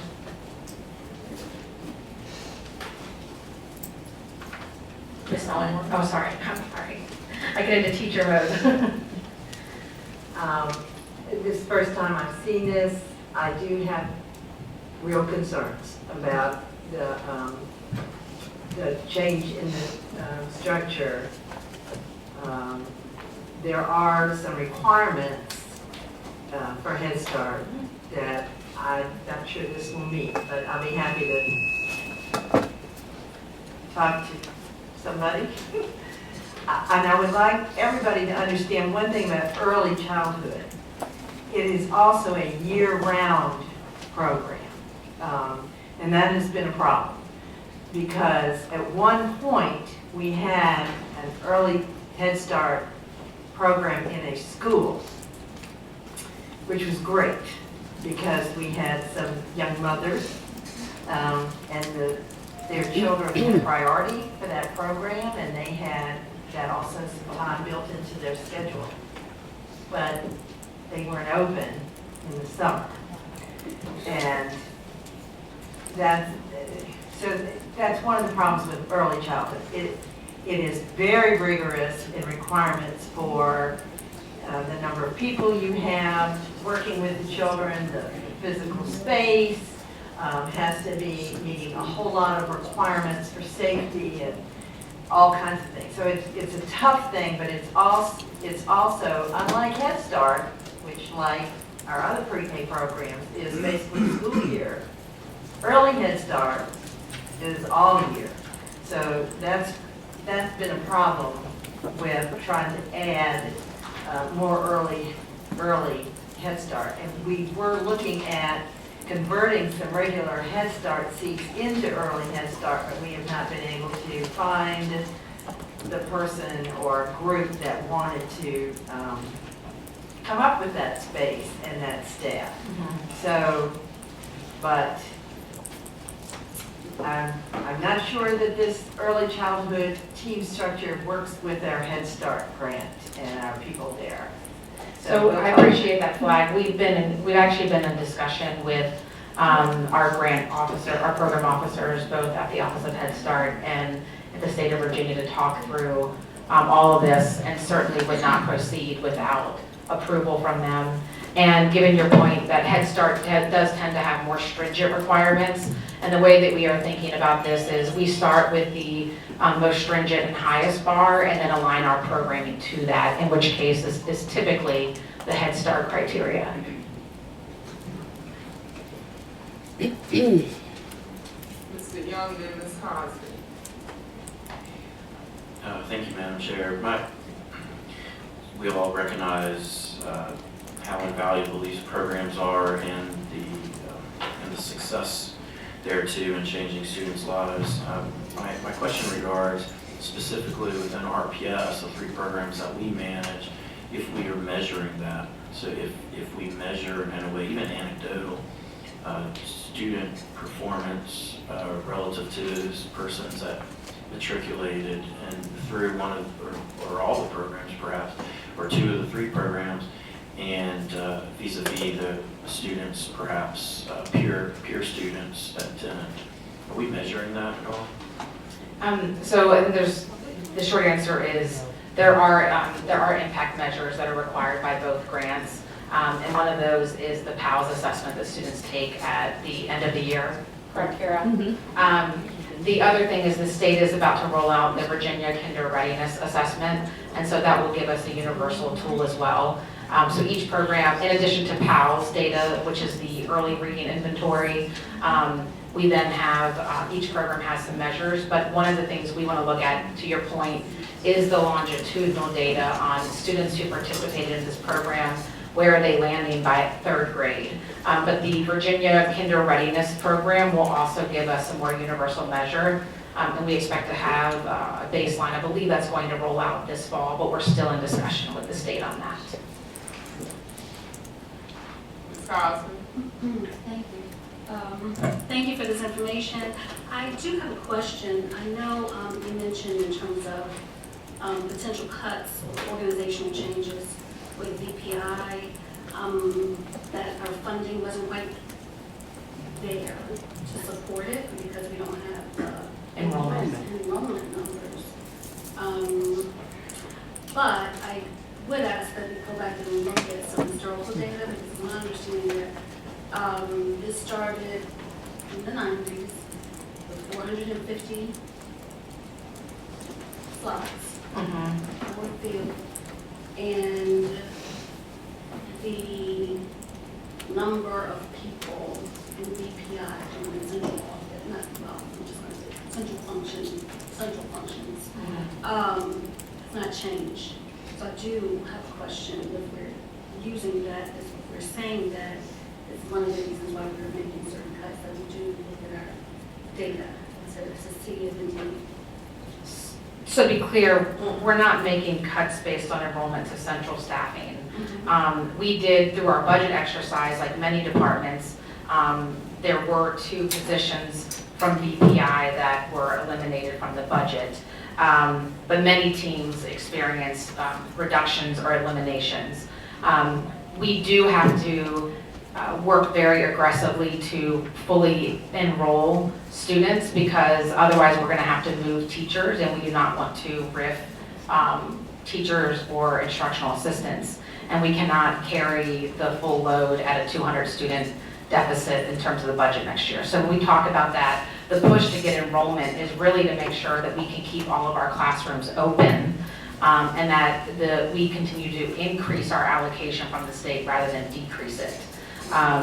So that's what we mean we're talking. And then the VPI Plus, that grant fund went away, and so those positions were not guaranteed after this year. So I think there's a little bit of noise around which positions we're talking about. Now we're certainly working, we want to keep all of our VPI Plus teachers and instructional assistants, and work to identify other roles within the early childhood structure that our VPI Plus staff could play. For example, pending approval of the budget, one of the things that's in the strategic plan and in the proposed budget is funding for instructional leads for each pre-K center. Because currently, there is one administrator over 170 plus preschool teachers across all the sites you just saw. And that means teachers are not getting routine, regular instructional coaching and support on a daily basis. It means families do not have a go-to. And so there may be people from the VPI Plus team who are doing curriculum coaching or other things that may be a good candidate for those instructional coaches, instructional lead roles in the budget. Does that answer your question? Okay. Great. I'm just going back to something what you said, and I just want to make sure that we're very clear in terms of our rationale.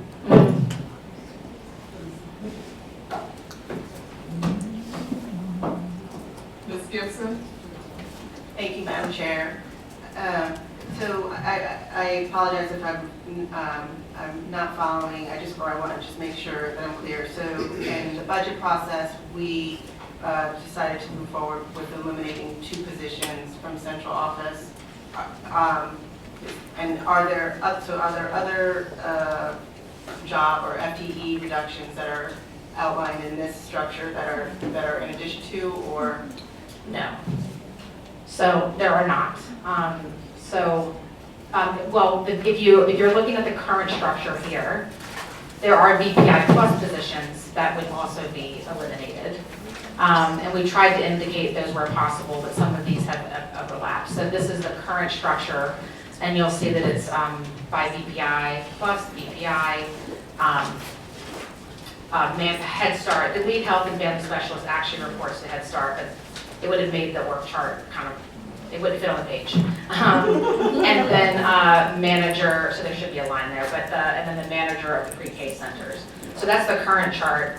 And this is the directional chart, I should say. And if you count it all up, you'll say, oh, well, there's a fewer. The only fewer would be the fewer positions from BPI and the 2 that were limited. The position from BPI Plus due to the elimination of the grant, and the 2 that were proposed in the budget cycle we talked about earlier this year. And so this is directional, but there are certainly roles that would fall on here. They're not on here. So I don't want the staff member to see this and think, my job isn't on here. What does that mean? The only staff who have been affected through either the budget cycle or for VPI Plus for Central they are aware that that's the conversation. Okay, so to be clear, the VPI Plus positions that are supposed to be cut, these are, because they were grant funded, they are not included in the net 49 number that's been discussed. I do not believe so. Those were grant funded positions are typically treated separately. And we have, several grant funds that come up under review, and we're continuing to respond to feedback from our grant funders about positions, because we're also not accountable. A grant might end, but even if a position is grant funded, we have to also, sometimes program officers will say to us, do you need to continue to fund this position given your reality? So if VPI Plus were continuing next year, they would push us to redo our budget because of the funding difference in terms of how we're staffed versus enrolled. Ms. Gibson, before you ask your next question, do we have any other board members for questions to make sure we all have opportunity? That question as well. My last Ms. question. Gibson? My last question is actually just a request. I think it would be helpful for me if you could provide a breakdown by program of the various funding sources that we had in the past and that we're anticipating for our next fiscal year. And to know which of those. I presume that most of it is based on head count or enrollment. But if that would be really helpful to understand the picture that we're looking at. You want to see the per pupil? Dr. Elks, before you respond to that question, board members, is that something that we all would like to see? Is that the will of the board? Mr. Barlow? Thank you, Madam Chair. I'm still trying to follow along with Dr. Epps' answers, so that would be helpful context, but it sounds like good information to me. Can I clarify the request? You're asking for funding by, you're asking for an anticipated funding amount by program area? Yes, my request would be to look at last year versus this year, and then for each of the programs, including Head Start, BPI Plus, and the traditional BPI program, to see what the total funding is and have that broken down by funding source. Okay. Thank you. And what would be the goal, I guess, the information gathering? How would that help us make a decision as a board?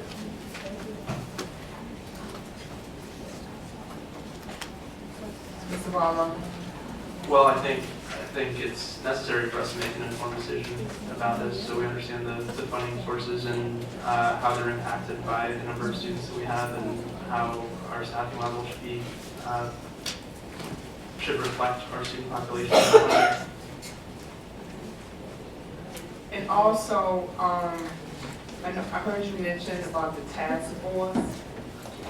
So would that also address the BPI numbers? What is the plan?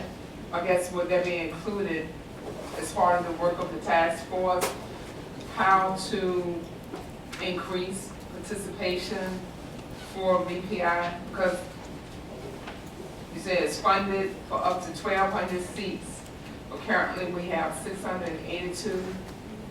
Yes. And I know BPI is a great program.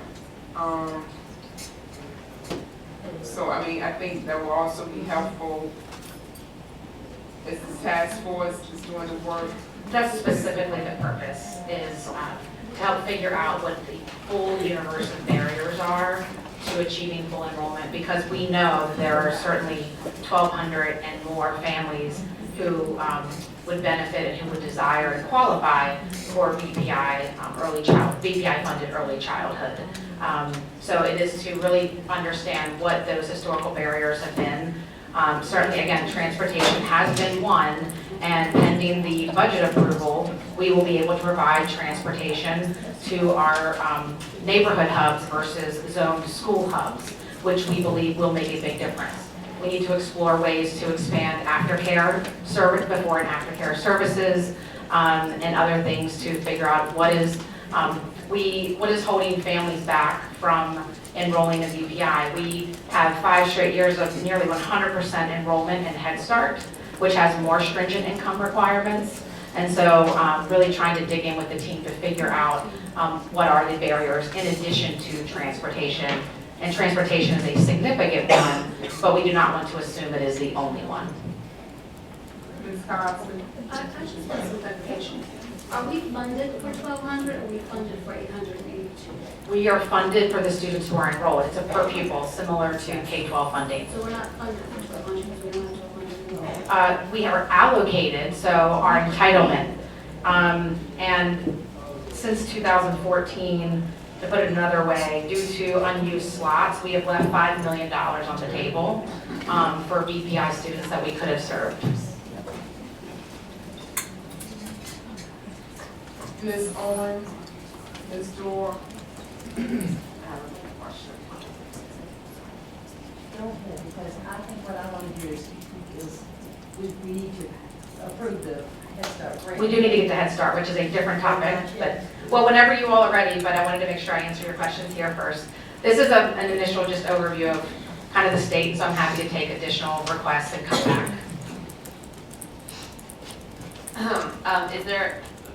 I have 3 questions, sorry. Is there a decision eventually that, I mean, I guess I'm confused. For tonight? On the VPI situation? Like what? So the decisions, they're actually, I'm not bringing to action for you tonight, although I'm happy to. I just want to preview. Yes, so,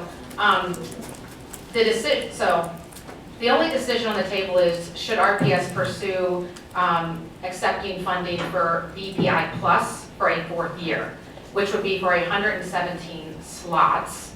We were funded, VPI Plus is different, so that's the other thing, none of these programs fund per pupil, apples to apples. So VPI Plus is a grant fund, not a per pupil fund, which comes with other additional things like curriculum coaches, et cetera, and evaluators, et cetera. So it is our recommendation that we forego the 117 VPI Plus slots next year and focus on filling our VPI slots to get us close to 1,200 so we can show the state we want to continue to receive and see that number go up. And so to me, it's why would we introduce more complexity when we aren't using the simplest form of our VPI slots? Got it. Thank you for mentioning it. Can I ask Yes. one more question? If for some reason we have a magical recruitment process and we're fully up to 1,200, but we've only requested whatever 900, can the opposite happen where we miss out on funding? You see what I'm saying? 'Cause we've left. Meaning if we get 1,317 slots? Yeah. Yeah, I mean, Just curious. I suppose that's possible, and I can certainly raise that with the State Department to find out when they need a firm yes, no. It does have budget implications because we would need to budget for the VPI Plus match, which we had not accounted for because the state decision came out somewhat recently after our budget had come to you all. And so we certainly could identify that 375,000 in matching funds that has not been built in. We can also ask the state what's the drop dead date, and if it looks like we're going to get 1317, then we could try to make that case. I think it's a fair question. I don't understand. I like a really challenging, ambitious goal, but I also want it to be feasible. Thank you. Mr. Barlow, Mr. Young. Thank you, Madam Chair. My question was answered incidentally. Mr. Young. I just have a really brief question that perhaps it's very relevant to Tracy, but also to Darren, and specifically it regards our new school construction. And I understand that we don't have any pre-K in the current Green or the current George Mason, if we're reading this document correct, but if per some of the conversation we just had a moment ago that you led and some of my colleagues contributed to, if we have had any conversation today relative to reconsidering those two schools, and or if that's something presumably we still could have a conversation about. So in other words, my question regards, just because we don't have pre-K at the two schools now, I don't think anybody around the table would presume that that prohibits us from considering incorporating the two schools. It's on. For the construction of our new schools. So my point is, obviously, when we erect schools, you're going to erect the buildings. You should, if you do it right. A classroom that's designed for a 2-year-old is going to be designed. Space should be designed very differently than for a 6-year-old, right? When you account for bathroom space, et cetera, et cetera. So that's my question. Building the new schools. I'll take a stab, and you want to correct me? So first, I'm not sure I see a world in which RPS would get into the early Head Start business in terms of facilities and locations. I think there are child care partners in the area that we could really partner with to figure out how to cooperatively, and this is where I really want to pick Ms. Owen's brain, but how might we cooperatively fund the facilities upgrades our partners need to house early Head Start or 2-year-olds But I think your broader question might be around even pre-K classrooms for 3- and 4-year-olds embedded into elementary schools. And I think that's going to be, when we look at all the enrollment data and where there are spaces and overlaying that with rezoning, I feel like that would be a consideration for that conversation. Would you?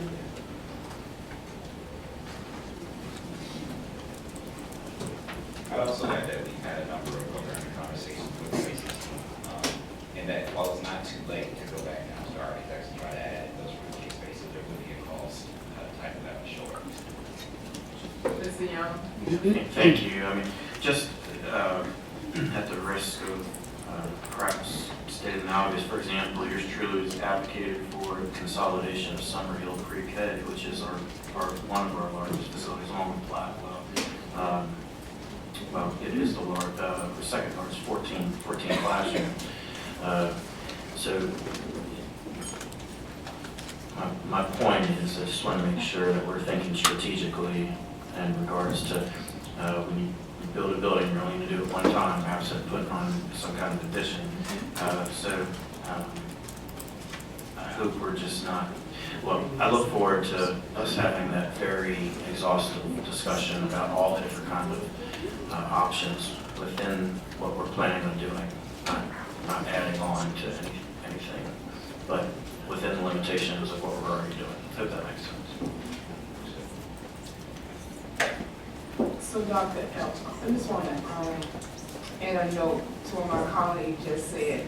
So Royal Rock Elementary School initially designed to include pre-K, but because of the growth in the south side and the adjustments to the rezoning, that did not happen. We surplus Summerhill, reopened Summerhill to put our babies in Summerhill. So if you look at the growth in the south side, I mean, you look at the trailers between Royal Rock and Green, the trailers within itself, that's a whole nother school. So we're talking about building more schools, especially based on the data that we have received. Just a brief overview in the data that we have received in regards to the rezoning. So that's a much more lengthy conversation so that we as a board can make well-informed decisions regarding rezoning. And I know we kind of got off track in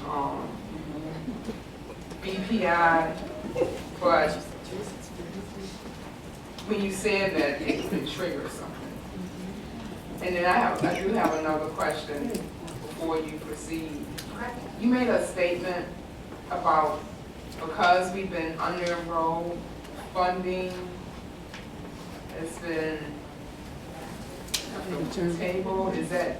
So the way that I would think about it is just the same way when a student leaves RPS, or we go down or up in enrollment for our typical K-12 students, BPI works the same way. And so you get a per pupil allotment based on each student you enroll. But because pre-K is not universally funded, there's a cap on that, and our cap is 1,196, or approximately 1,200 seats. We have, by not filling all of those seats, there has been funding available for those seats. Now, BPI Plus is different because that's a grant fund distributed across a small set of divisions in the state who participated in the BPI Plus pilot.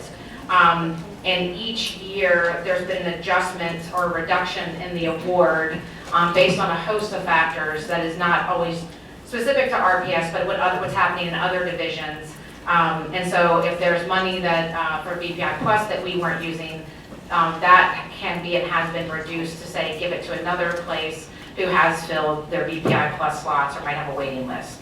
And so again, I'll provide the numbers that Ms. Gibson asked for, but I do want to preview for everyone that the three programs are not apples to apples in their funding formulas. But we can certainly try to explain as best we can based on the 3 different ways that funding is provided. Ms. Cosby? Just for clarification, I don't know, the VPI, is there matching, do we have to provide matching funds for every? We provide matching for both. For VPI Plus, it'll be a little more. But there are also additional requirements for VPI Plus in terms of services and programmatic supports. Okay. And so, I'm sorry. We just had this conversation last Vegas. So if we were to go up to 100, we would have the matching funds. In the second, we have the space. Well, we are I believe we are currently budgeted in our 1920 budget for 882. And so that takes us up to 200 slots, which is 200 more than we currently have. And I think if it's trending towards a higher number, we certainly have space. I think the question will be, do we think we can hire and hire fast enough, and what the matching would be. So Mr. Simmons and the finance team and I are sitting down and looking through drop dead dates based on enrollment, real enrollment, and how many we have at each marker between now and July 1, and what decisions need to be teed up based on that. One thing I want to make sure is clear is for teachers, and we need to have a conversation with our VPI Plus teachers or our VPI teachers who may be concerned about all the discussion around enrollment. We believe that we need to keep our teachers in RPS, and we are committed to making sure that they have clear information about options in terms of placement in an alternative site, such as a kinder classroom or what have you. And so at this point, we do not believe we are eliminating any teaching positions.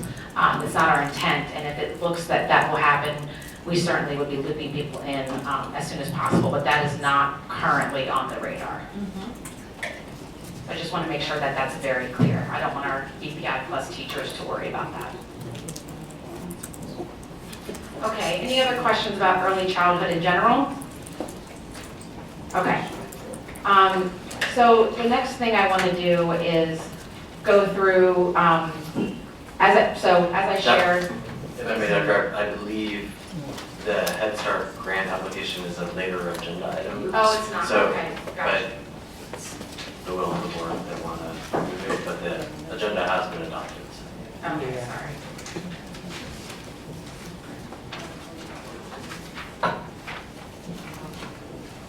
So you, board members, do you want to continue with the discussion or go back to it? Continue. Okay.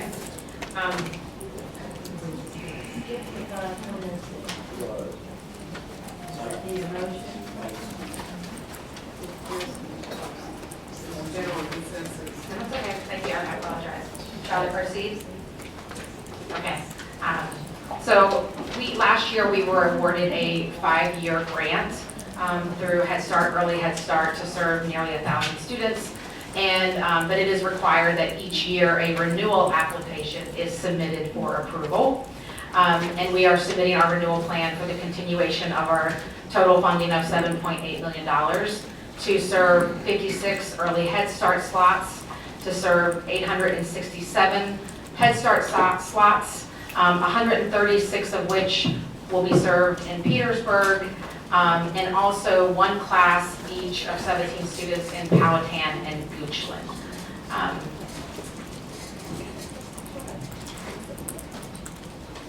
The goals of the grant, and so some of the things to emphasize is we want to secure additional Head Start classrooms or facility in the north side that can provide service to infants and toddlers under the age of 2, because we're currently underserving there. Acquire additional Head Start classrooms or facilities in the far end of Richmond South Side.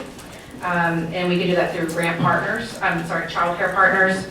Improve the implementation of health services to ensure students and their families receive high quality health services such as physical, dental, mental and nutritional to support students' well-being and school readiness, and strengthen the reliability of child development assessment data by improving our screening processes, improving early childhood teacher coaching, and behavior management and intervention practices. And I have Kara Arsenault, our manager of Early Head Start, and so I'd like to invite her up as well, and she can take any questions. Kara does a great job engaging our parent committees and working with our staff. So come on, Kara. Great. Good afternoon, evening, I guess. So as Tracy was saying, we are up for our renewal, our refunding. We got approved for our 5-year, but every year we have to submit a refunding application.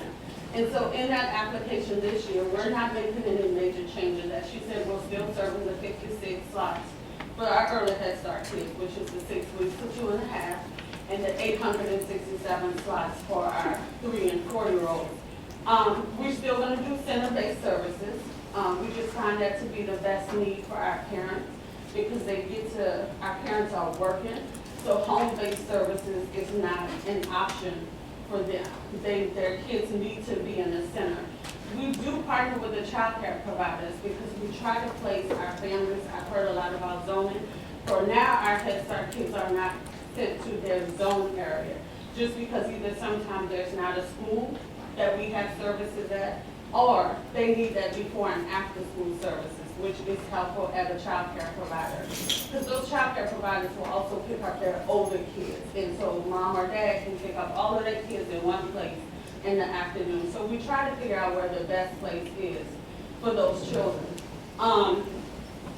Right now we are for our 1920 school year, we need 167 more kids, which is great for us at this point in the game.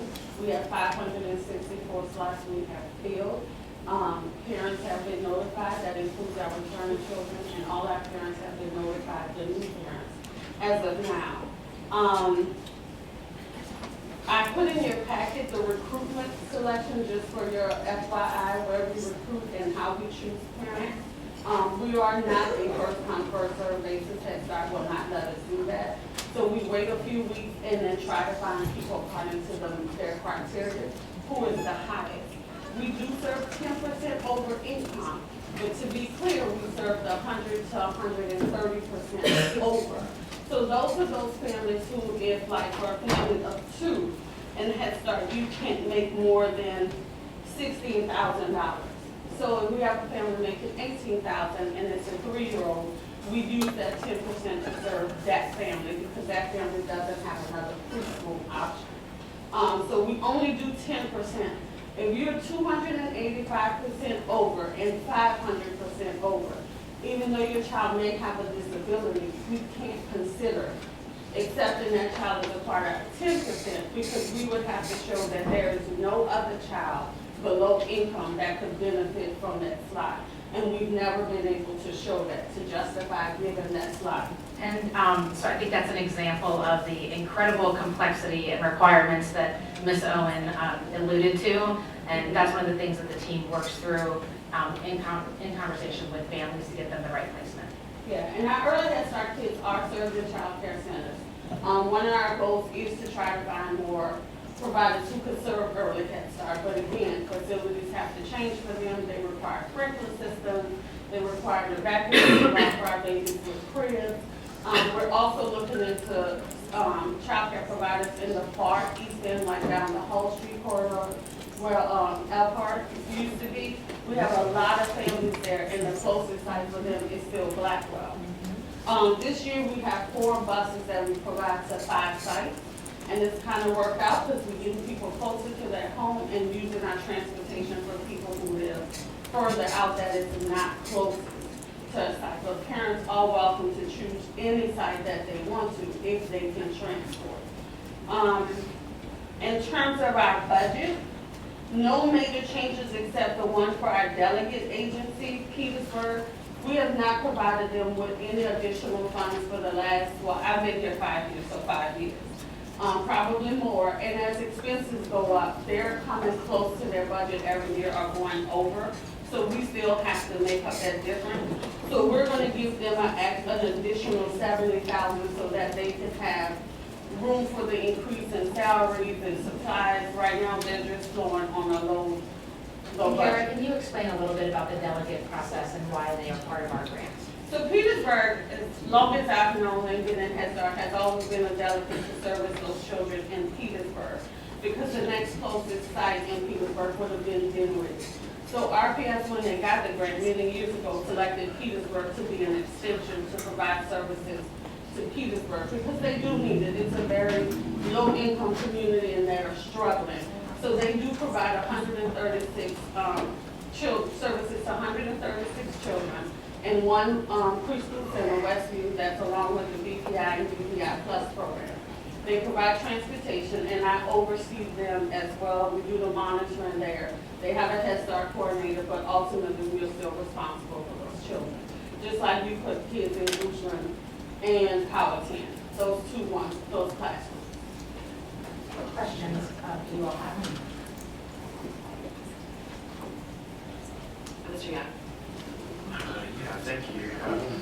Both of you referenced, you spoke to a lot of different variables as it relates to the two different, between Head Start and BPI. We've addressed some of them. I spoke to some concerns. But, you know, it seems to me, my question regards if there's one or two things, what do we attribute to the fact that Head Start in RPS is, excuse me for saying this, but in high demand, you filled all your seats, and BPI is something very different. I understand we just spoke to a lot of different differences. And I'm just curious, I'm just trying to get a handle on why one program, there's a lot of demand for it, and another program, we're really struggling to fill the seats. I think there might be a couple, it's a great question. It's something I've been digging in for a better half of a year to try to understand that question. Again, first, I do think transportation has historically played a role. It can be very difficult for families in BPI to get their children to school if they do not have transportation, and that is significant. I think the second is there are limited before and after care options, particularly if we use a lot of child care partners with Head Start and none with BPI and only 2 with BPI Plus. So for whatever reason, and I cannot speak to historically why child care partners have not been a choice for BPI partnership. And then I think the third is, I think Head Start's been around for decades, and I think people understand and know what the program is, and there's a sense of community and a sense of, I think, belonging that families can associate with. It's more than children getting early childhood services.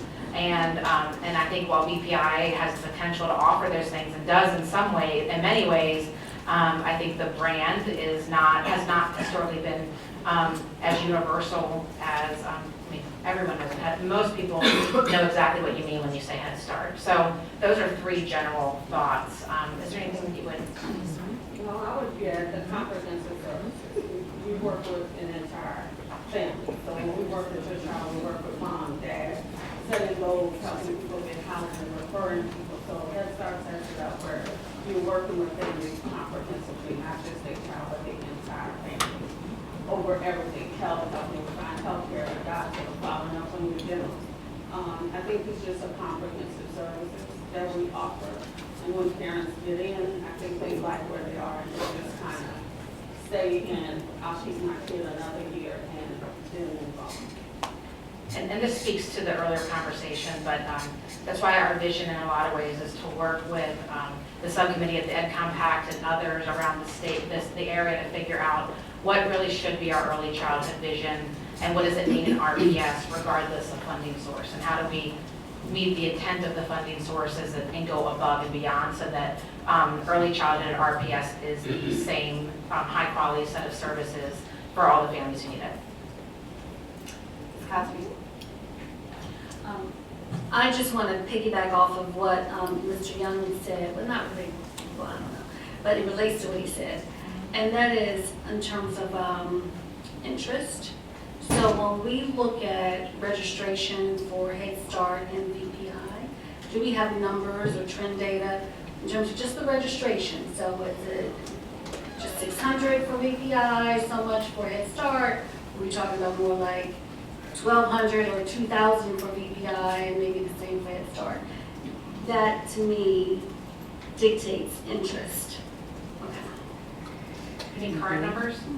So the last current numbers I got for 1920 for VPI as of last week was 200. And you heard Kara say we're at 564 for Head Start. Ms. Cosby, Ms. Owens. I'm sorry, I just was gonna move. You know me. So would you mind if we heard from Ms. Cosby? Well, sure. Well, we can talk about that. We can. I move that we approve the Head Start grant renewal for 2019-2020. Second. It's been moved by Ms. Owen and seconded by Ms. Burke. Any discussion? Call the question.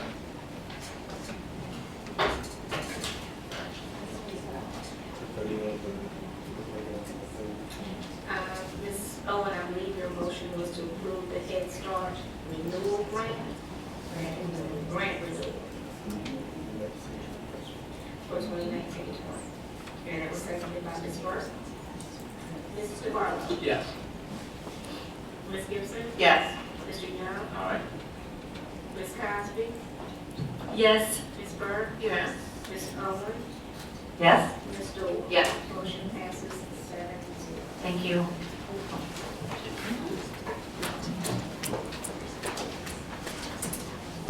Next item. The next item is 5.04, receive an overview of the Office of Engagement pilot.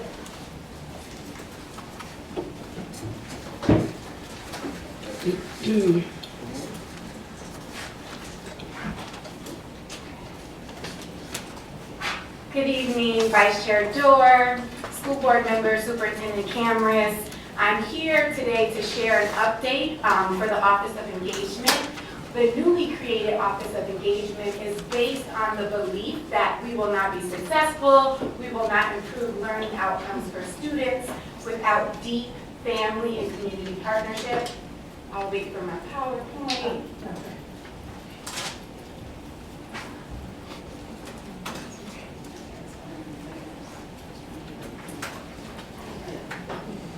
You good? All right.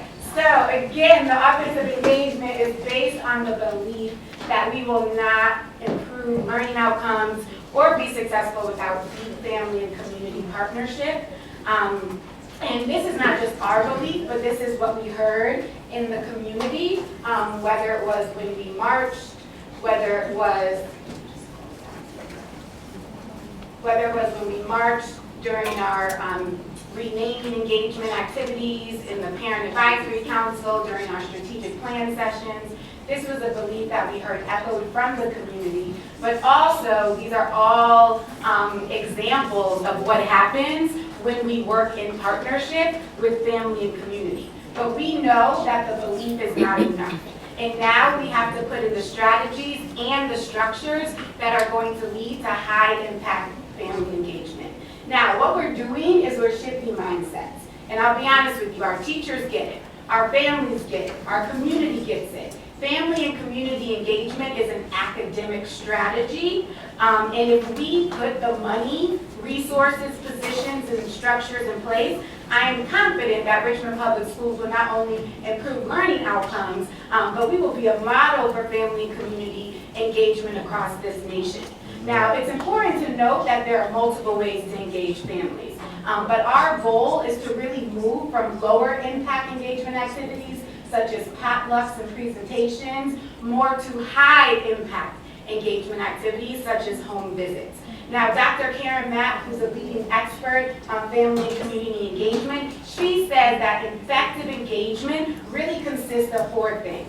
And that's when it's relational, it's when you build the capacity of both your staff and families, it's collaborative, and it's linked to learning. So all of our launches that I'm going to tell you about today all have those components. And our first one is Brothers United. Now, Brothers United was a dream come true for many in our community who were excited about coming up with a mentorship program that's specifically focused for young men of color, mentored by men of color. Now, we know that men of color, regardless of socioeconomic background, are disproportionately at risk throughout their journey from their youngest years to adulthood. And large disparities remain in reading proficiency, with 86% of Black boys and 82% of Hispanic boys who are reading below proficiency levels by 4th grade. Now, additionally, we also know the disproportionate number of Black and Hispanic boys who are involved in the criminal justice system, which is pervasive. But Brothers United is committed to ensuring that every young man of color meets their full potential through intentional mentorship. Now, we know data only tells part of the story, and many young men of color do have caring, committed adults in their lives. But it's also worthwhile to note that many do not have access to a vibrant web of intentional guidance and support at an age where their identities, experiences, and skills are developing. And thus, many young men face this uncertain transition to adulthood. Now, mentorship can be one of their pathways to success. Now, the men that you see in this picture, some that were here today and are still here today, are RPS community members as well as educators who will be supporting the program through both formal and informal experiences. So, for example, our mentors meet with their mentee once a week during non-instructional time, and then there are 4 experiences once a month. They already, as you heard, went to the Science Museum, VSU. Next month they will be going to Cattle Run Farm where they make their own made ice cream as well as explore agriculture. And then we end with our last experience around arts and music, curated by Richmond's own DJ Lonnie B. So we are very excited about this program. But what you didn't hear tonight was that when Derek mentioned that we actually couldn't bring all the students home on Saturday because there had been 2 shootings and someone who had been murdered in a housing complex, do you know who the parent reached out to? The mentor. Do you know who supported that child over the weekend? The mentor. Do you know who checked on them Monday morning? The mentor. And that's what we're doing. We're building intentional relationships that are going to support learning and foster relationships that will really, really impact young people beyond their years at RPS. Now, our next initiative really focuses on home visits. Now, for our home visit launch, we have partnered with an organization called Parent Teacher Home Visit. Now, this is an organization that started with a group of local parents and a faith-based organizing group. And what they did is they came together to address the cycle of blame and distrust between families and school personnel in Sacramento. And this was an area where there was a pervasive history of poverty, where there were high percentages of English language learners, and there was also very low student achievement. And what they did with their teacher allies is they created an empowering strategy for building relationships in students' homes outside the institutional power of schools. And this effort resulted in an extraordinary partnership between the faith-based organizing group, the local teachers union, and the district. And the project grew into a nonprofit. And then that nonprofit expanded into a national network using an award-winning model, which is now adopted over 700 schools and in 26 states. And this organization just last year conducted over 51,000 home visits. So what I want to emphasize is what we're piloting is a grassroots relational model for home visits. And the concept is simple. Teachers and families come together in a unique setting as equal partners to build trust and build a relationship. And ultimately, this is about creating space for key partners to share their dreams, expectations, as well as to eventually build the tools to boost academic outcomes. Now, as you'll see, the core practices of this model is one, visits are always voluntary and they're arranged in advance. Secondly, teachers are compensated for the training and visits that occur outside the normal school day. 3, the first home visit is always focused on relationship building. On Saturday, we learned at our training, you don't bring a pen, you don't bring a paper, you just show up, and the focus is all on relationship building. 4, teachers visit either all families in a class or a representative target cross-section of them. So we don't want to target, and you want to avoid creating a stigma of who is visited and who is not visited. And then 5th, teachers conduct visits in pairs and go through a relationship protocol afterwards with their partner. So this is really, really, really important for the program. And as you can see, in order to sustain this work, we have to put the resources in it, which you'll see in the approved budget, a coordinator, as well as money to make sure that we can pay teachers for these stipends. We had a great training Saturday. Teachers were excited. And we have, at the next slide, Tamika. Oh, not the next slide, I'm sorry. We have over 80 participants who have voluntarily participated in this pilot. So we will be piloting this in 4 schools. I think if you go up to the first slide, we will be piloting in 4 schools that you see here: Chimborazo, Miles Jones, Oak Grove, and Woodville. And out of those staff, we have 80 people who voluntarily would like to participate in our spring pilot. 40 of them were trained Saturday, and the rest of them will be trained on the 27th, so that visits can begin in May. Now moving on, home visits is definitely a high impact family engagement strategy, but again, in order to be effective, we have to make sure we build the capacity of our families. And one way that we're doing that is through our Family Academy. Our Family Academy is providing free trainings, resources, and other supports to RPS families in order to promote engagement and advocacy. Now we're piloting next week with 3 strands. The first strand is all about support student success. And as you can see here, those courses are geared towards navigating your role as a parent in the IEP process and understanding special education. The second strand is all about advocacy and outreach, where we will be working with families to build their capacity as advocates, as well as how do they tell their own story. And then last strand is really focused on pre-K readiness. And what we've done is we will be leading courses on the basics. And the basics are 5 simple and powerful ways to boost children's brain development and learning based on the latest science.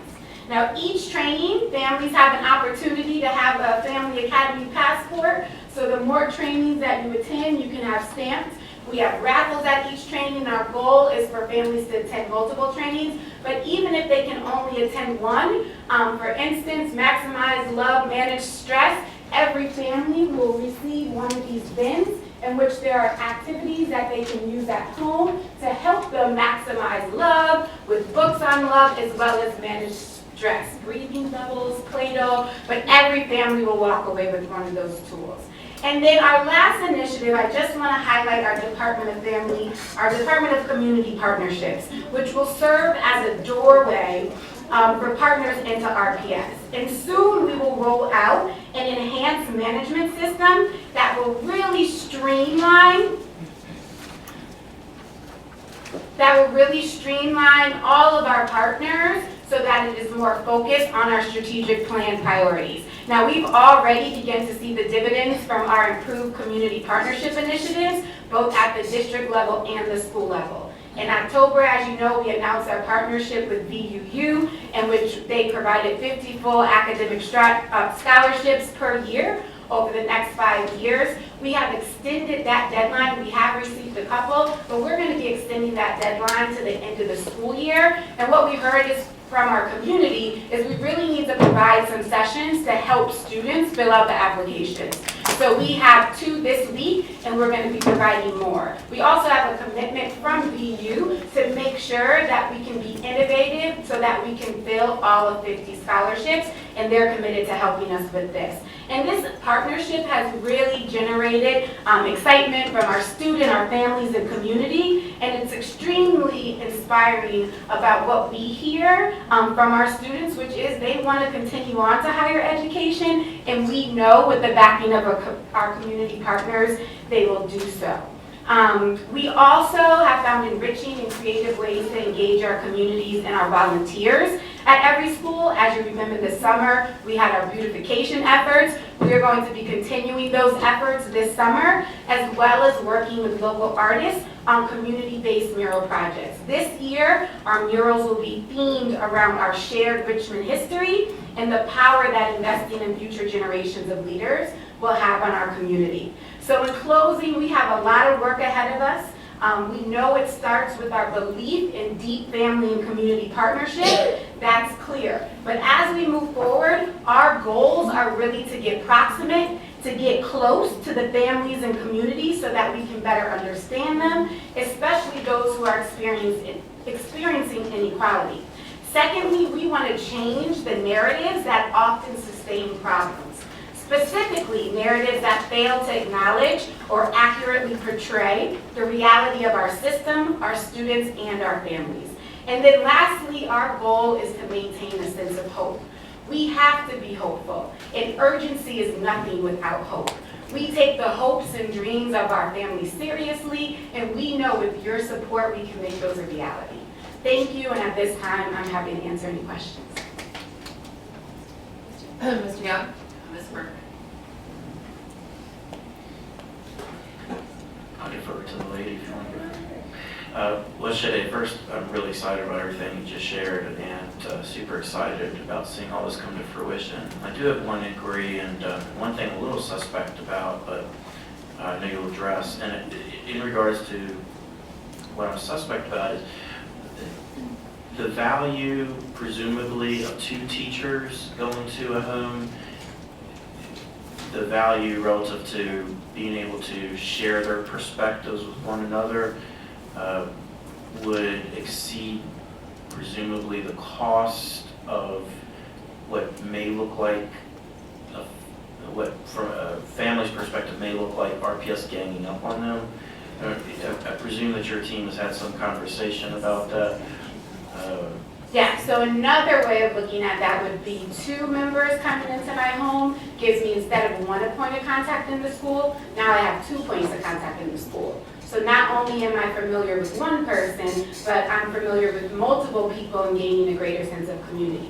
Also, we're really committing to teachers reflecting. It's imperative, especially when we have many of our teachers who may not be reflective of the cultural backgrounds of our families. You want that other perspective with you, right? You want to be able to reflect on the process, and if reflection is key, then we have to embed it in our model. So those are why both the parent-teacher home visit organization, as well as why we felt strongly that to really meaningfully reflect on the process, that we needed to. Also, this is a voluntary process. So there are some people who are ready to go. There are other people who are still questioning. And kind of phase 2 of this is someone who still may be on the fence, come with me to the visit, right? I'm going to take the lead, but by going to the visit, seeing about it, that's also going to start to break down assumptions. And we think we can get those people who may be kind of middle of the road wondering, gravitating more towards, is this a meaningful, impactful solution versus just sitting there and not having any lived experience. So that's why we had 2 people. I'll defer to your judgment on this. My instinct or my gut tells me, though, that all things relationship has to be reciprocal, right? And so if it's 2 to 1, that ergo immediately, before even say anything, it defeats the reciprocity. That's the impetus for my concern. But I defer to you and understand that this was benchmarked from those organizations. But my question regarded the preceding slide, I think it was, and or perhaps it was the one. Sorry. Do you want to take a minute? I'll take a minute. Go ahead, Cheryl. Thank you, Mr. Young. Well done. Well. Well done. I'm excited about the home visits. Years ago when I taught VPI, each teacher had a teacher assistant, just as in Head Start, and we made home visits, and we didn't get paid extra for doing it. But I'm looking forward to seeing the data at the end of the school year for those students whose teachers visited their homes. Attendance will improve, parents will have a better understanding, and if it starts out right, I would love the idea of which you had volunteers, because that means those teachers want to be there. It's more than that $35 an hour. Those teachers want to be there. Most of those teachers, I'm sure, may have already made home visits. But this just certifies that it's going to make a difference. So I do look forward to seeing that data in the end. So in so many words, it's a cycle, which is nothing new. The good part about it is that there is for Head Start, there was training in place. For VPI, we just had a checklist. But I still have a relationship with those persons from over 30 years ago when I taught preschool. My other question is, when will they start making the home visits? Beginning the first week of May. So once all the training is done, once all the training is finished, we can begin the home visits, just so everyone's trained. Excellent. My next question is regarding Brothers United. I love it. My question is that these are what grade, second grade? Second grade. So will those mentors stay with those young men all the way through high school or just the school year? What's the time frame? Right now, the commitment is to 5th grade. We partnered with Virginia Mentoring Partnership, and they advised us for recruitment. We want to make sure they're committed to that portion of 2 to 3 years, but we also, if you can't commit to like 10 years right now, it's okay. We know building a strong foundation up to 5th grade, but we've already heard from some of our mentees, like, you're gonna be with me for high school, and our mentors are like, yep. And they are committed, but we know things may change, so right now, our commitment is through 5th grade, but we're also, both of these are pilots, so being able to assess this and with the home visiting, Mr. Young will be able to iterate on this. And what's powerful about Brothers United is we work with Virginia Mentoring Program, we use the National Mentoring Standards, we use critical race theory, specifically thinking about our Black and Latino boys, but also the mentors then took the program and made it their own. And as we're going through this, they'll continue to iterate and design the program. So it's actually a program designed by men of color, and that's really important to us. I'm glad that, if I may continue, I'm glad that you chose Virginia Mentoring because their training program is excellent. Because my concern was, just as was just mentioned about the trauma that took place this past week, that's a lot for mentors to handle as well. So I'm glad that there's a resource in place, and I hope that we continue to support them as well, because that is a lot. So one last question. With the VUU partnership, yes, for 8th graders, we only had a couple of students that are surprised with all the interest. Just right now, we only have a couple, but it's going to grow. But I think it's important because we heard from the community, specifically, it's a long application, but understand the importance of it still, all those questions. But I think what we have to do is provide more scaffolding and outreach to the community. So for instance, we have 2 meetings this week where we have laptops out, we have members from our team there, we have dinner, and we're going to be working with students. So not only extending the deadline to the end of the year, giving more people time, but providing these sessions. And then VUU, because applications have been coming in slow, we've been working with reaching out to the community so they know about it, but they are committed in making sure that we're able to fill those 50 spots, and they're going to be working with us. One last question and I'm done. VUU. Yes. The students, 8th graders, how many of them have ever been to a college campus? So that may be something to think about. Field trips to go to VUU to see what's what. I know the girls that I worked with, when we took them to a college to visit, they were, VUU was one of the 2, they were like, and that just brought on excitement. So that may turn the curve as well. And my last question is, because the parent answer this, is that for those 8th graders that get into the program, then 10th grade, they leave the city and move someplace else. What happens? Once they accept the scholarship, right now, BU is committed to that position. No matter where they go. No matter where they go. Then we have to hold But I on to think the students. a lot of those questions have been coming up, so what Yeah. we want to do is kind of put together kind of frequently asked questions and make sure those guidelines are down and written and captured as a part of it, and that's something we're going to be working on over the next couple of years. Thank you.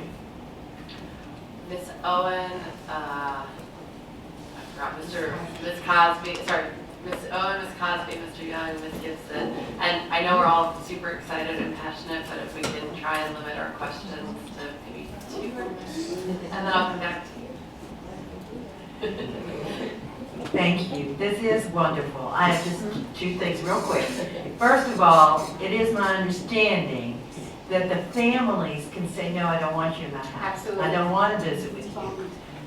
So if they feel threatened by having a couple folks from the school come and just chat with them, they can opt out.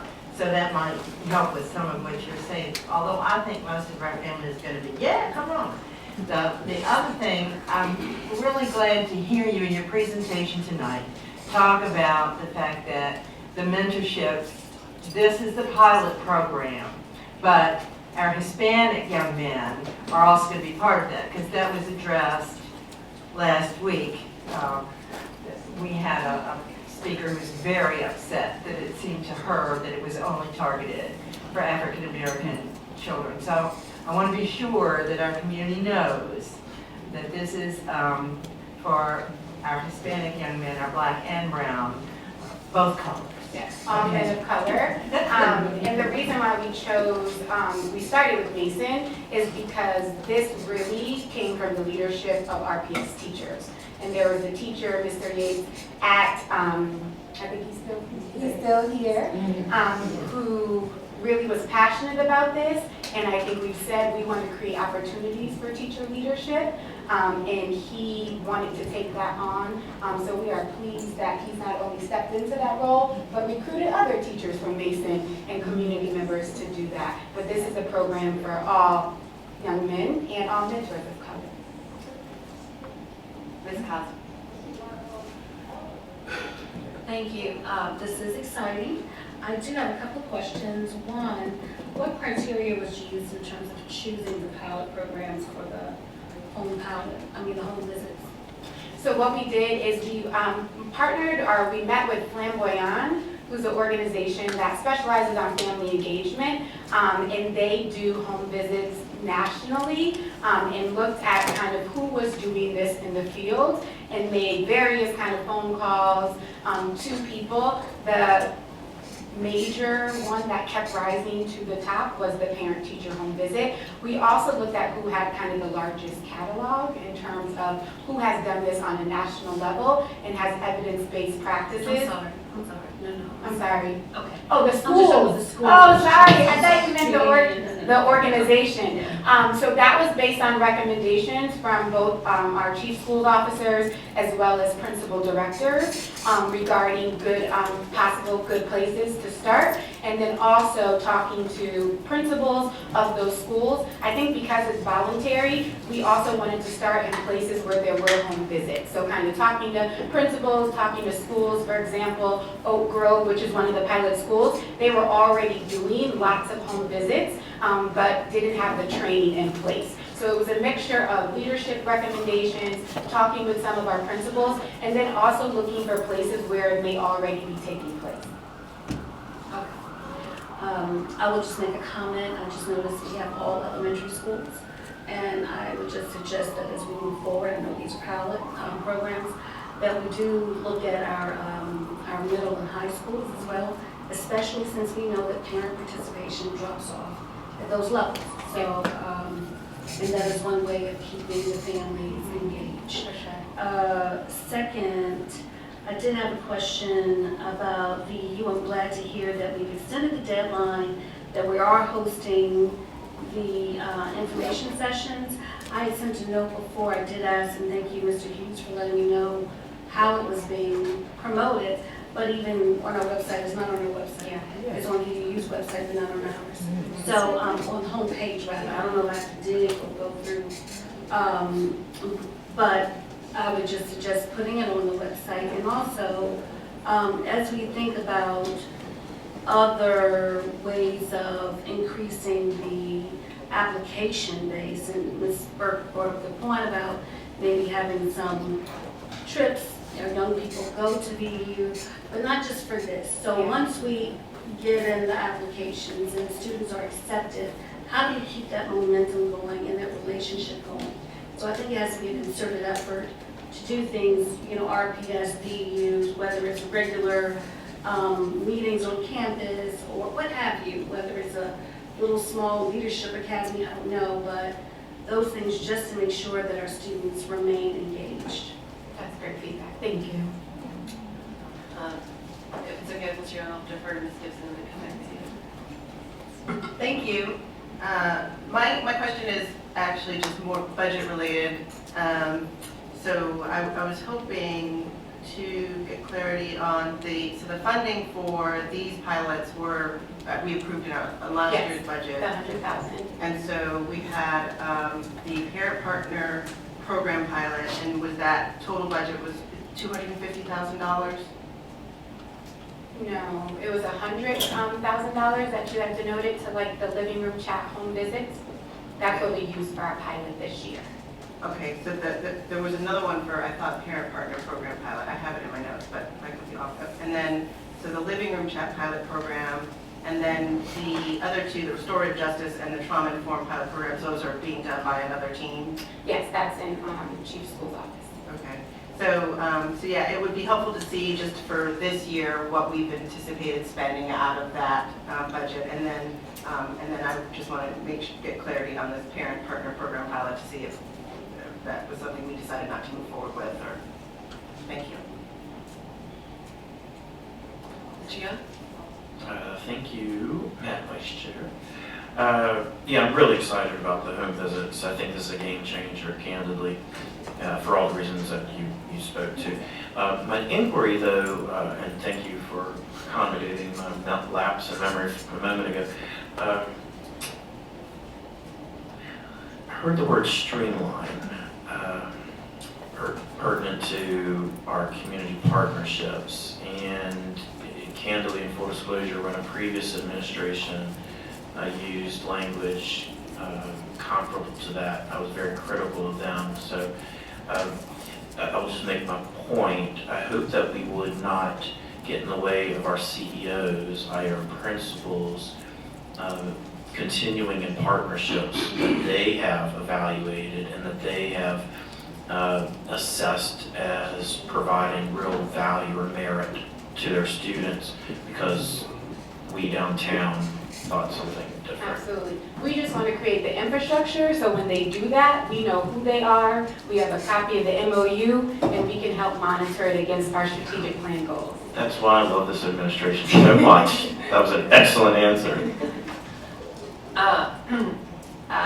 Any other question? I have a question, but go ahead. No, I just had a comment. I want to thank you for your presentation and all the incredible work that you're doing. My only critique is when you put all of these accomplishments on one slide, it's got to be really tough for our reporters and the audience to write separate stories about each. And I think it's important that we communicate, and I know that you do that a ton, but thank you so much for all the work you're doing. These are really exciting developments. For the record, we're still waiting on that Brothers United story.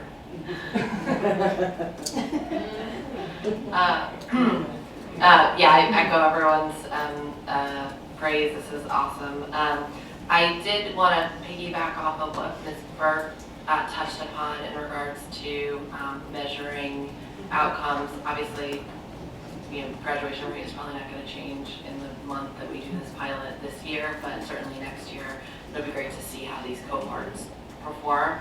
But I do think it would be nice if we could have a report back at the end of these pilots with some kind of indicator of success. So I suspect for this pilot it's going to be mostly task oriented, like we did the thing that we said we were going to do, but maybe there's a satisfaction survey or something that can give us an indication that these are directionally working. Absolutely.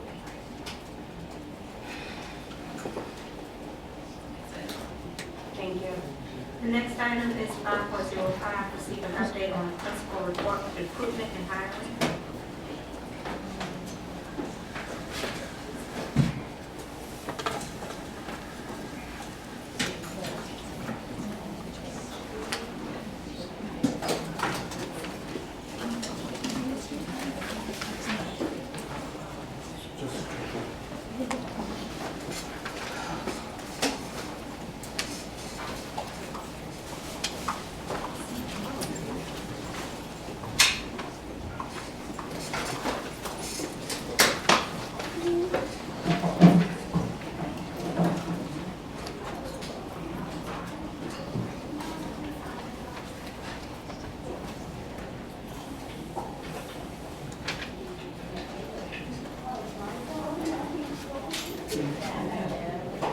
Good evening, Vice Chair Dorr, school board members, and Superintendent Cameron.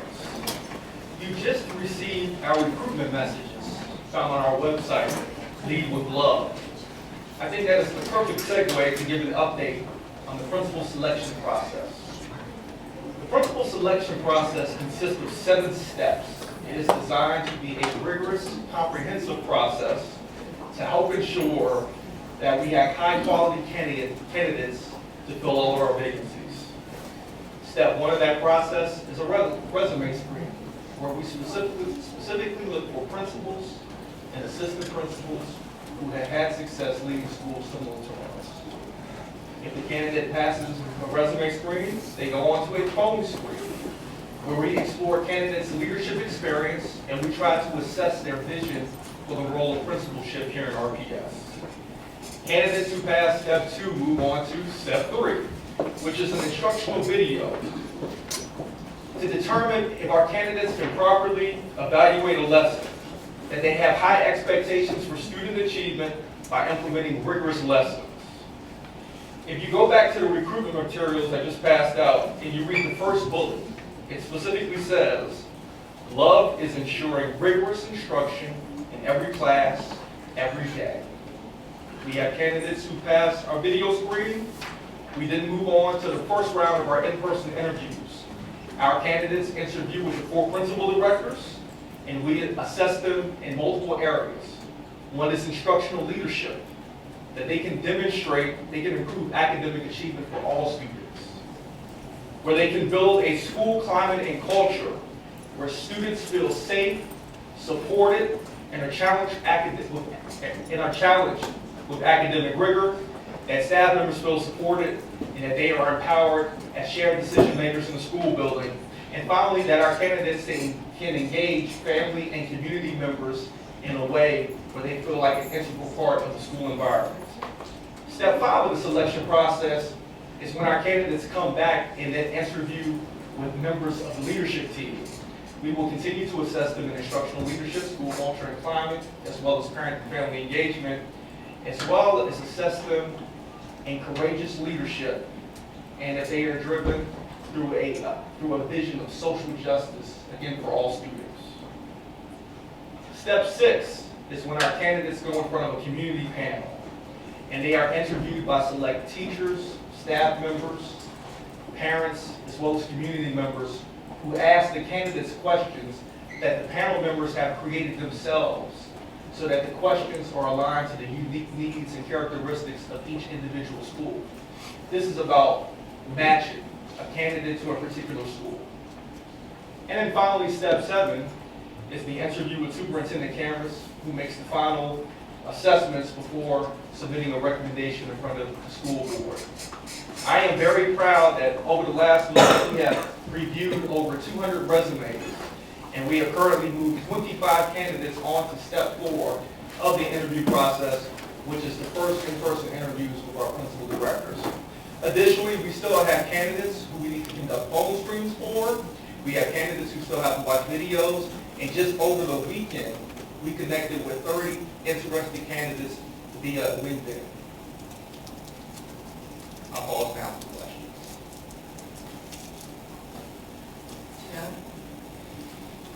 I don't have a question. I just wanted to make an observation that I'm not sure that I've shared with my colleagues, but in my brief tenure on the school board, I've had two two of my schools have leadership transition, and one was in the preceding administration and one in this one. And if I juxtapose with what happened in the preceding with this one, it couldn't be any different. And I say that in the most complimentary way as it relates to what I saw done at Westover Hills Elementary. So to be clear, both schools, we identified an outstanding CEO, Stacy Gaines at Lucille Brown and Allison Alcubi at Westover Hills, but the process to get there couldn't have been any different. And there was some conversation earlier about the process, but I will tell you, the process that I saw led by Harry Hughes was outstanding at Westover Hills Elementary. And if we can replicate that, and if we can replicate that in all of our schools, in all my college districts, I'm confident everybody around this table will be very, very pleased. I certainly was, and extremely was at Westover Hills Elementary. Thank you. Well, thank you, Mr. Bell. And what I would also add is the process this year is even more rigorous because last year at this time we did not have principal elections. Now we do, and they will play a principal role of principal selection. Because as you know, they are the ones who are directly responsible for covering, reporting, and evaluating our principals on the ground.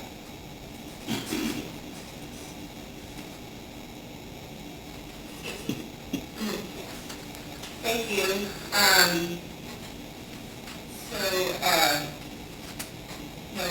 While I, as a board member, the performance of individual staff members is beyond my purview as a board member,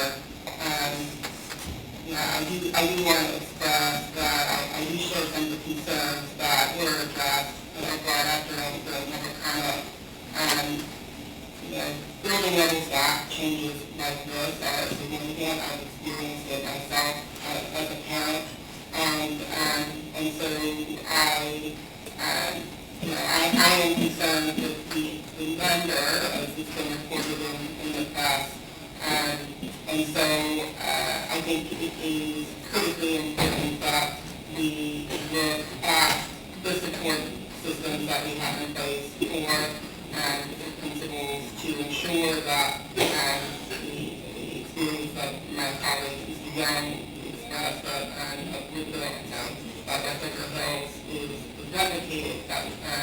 Next year there's a lot of change in store if we proceed with all of the cuts that we talked about. We've got lots of new folks that we need hiring as part of the strategic plan. And certainly with these changes that happened. And I think that as a city, we've experienced a lot of change year over year. And so I hope that we find a way to keep the amount of transition moving forward to a minimum because this is certainly something that will impact families and students regardless of the circumstances, and it does give me concern. Thank you.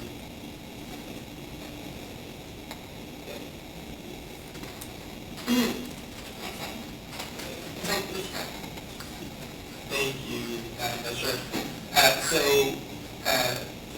Thank you very much for the update. You mentioned that candidates have been contacted via LinkedIn.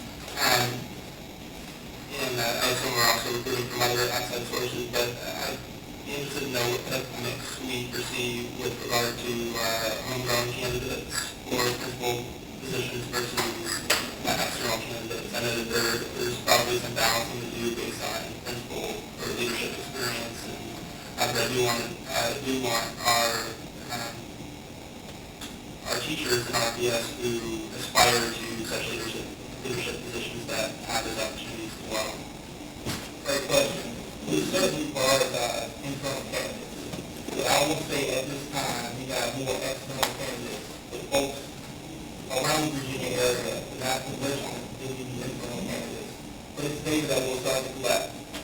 Over the course of the year, it is our goal to build an internal pipeline of talent so that when we do experience principal turnover, we can first look in-house as opposed to having to recruit outside of RPS.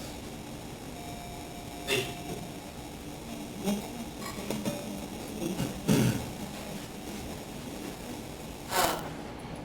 I I actually do have a comment, Brad. I spoke with indirectly spoke with a student who I believe Mr. Cameron's a student advisory council, bright woman, who requested some in-school resources to just help manage the change. So conversations with students about this process and about what the future of their schools hold. So to the extent we can make sure that we're being there for our students through this change, I think that would be incredibly helpful as we move into the new year. Absolutely.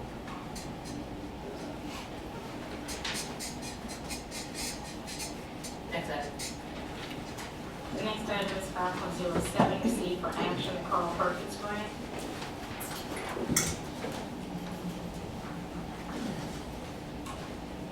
Good evening.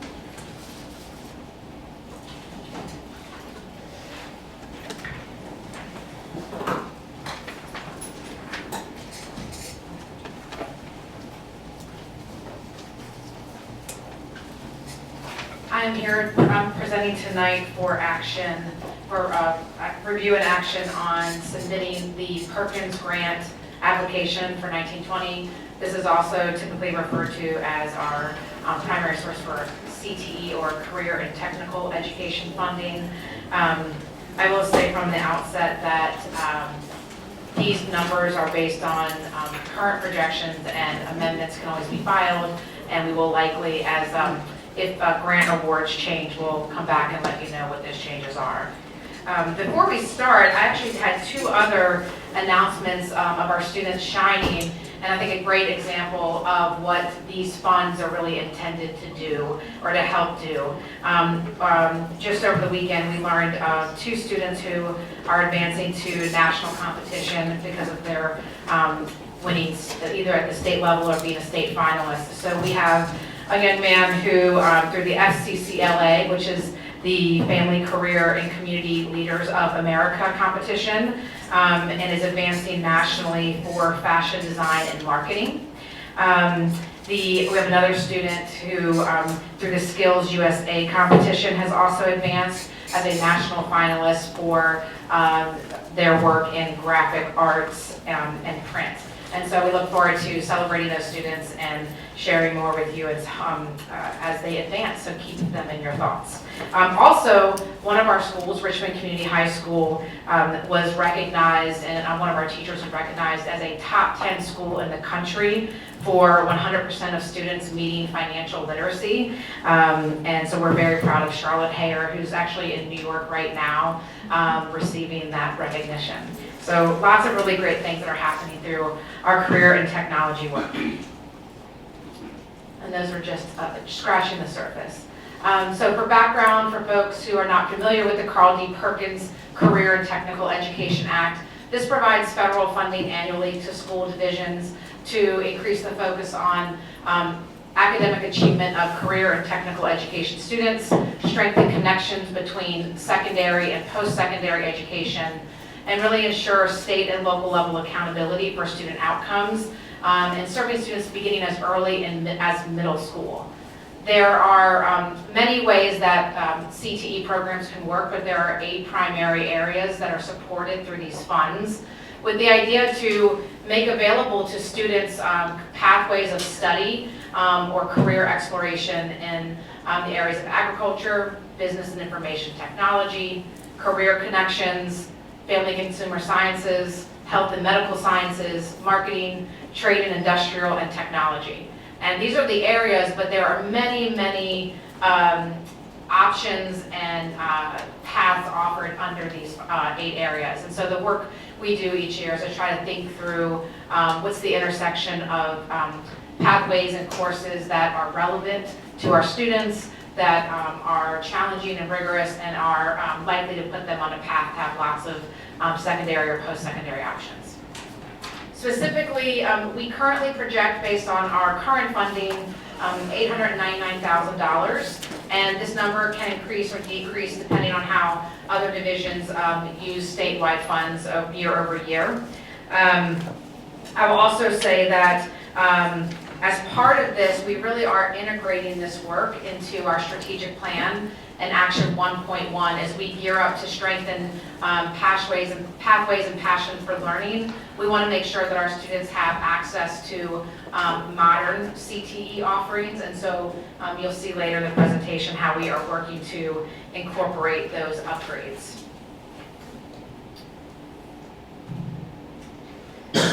Several things we use to consider how to determine the use of funds for our Perkins grants.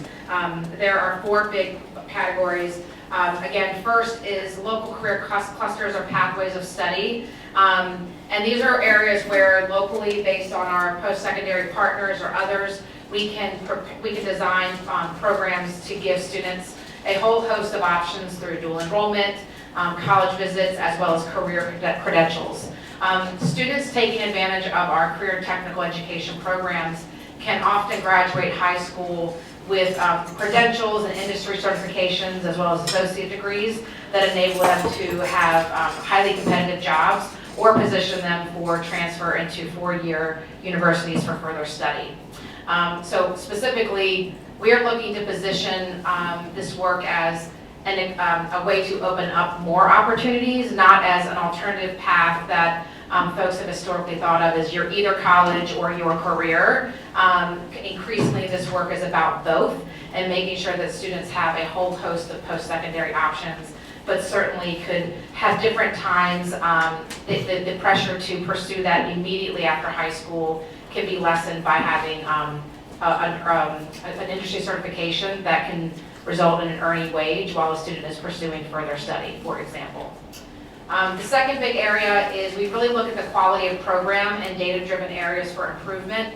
And so we are, through requirements of this grant, we look at academic performance, including students demonstrating 80% mastery of the course competencies in the career and technical education area. We look at how many students are earning industry credentials.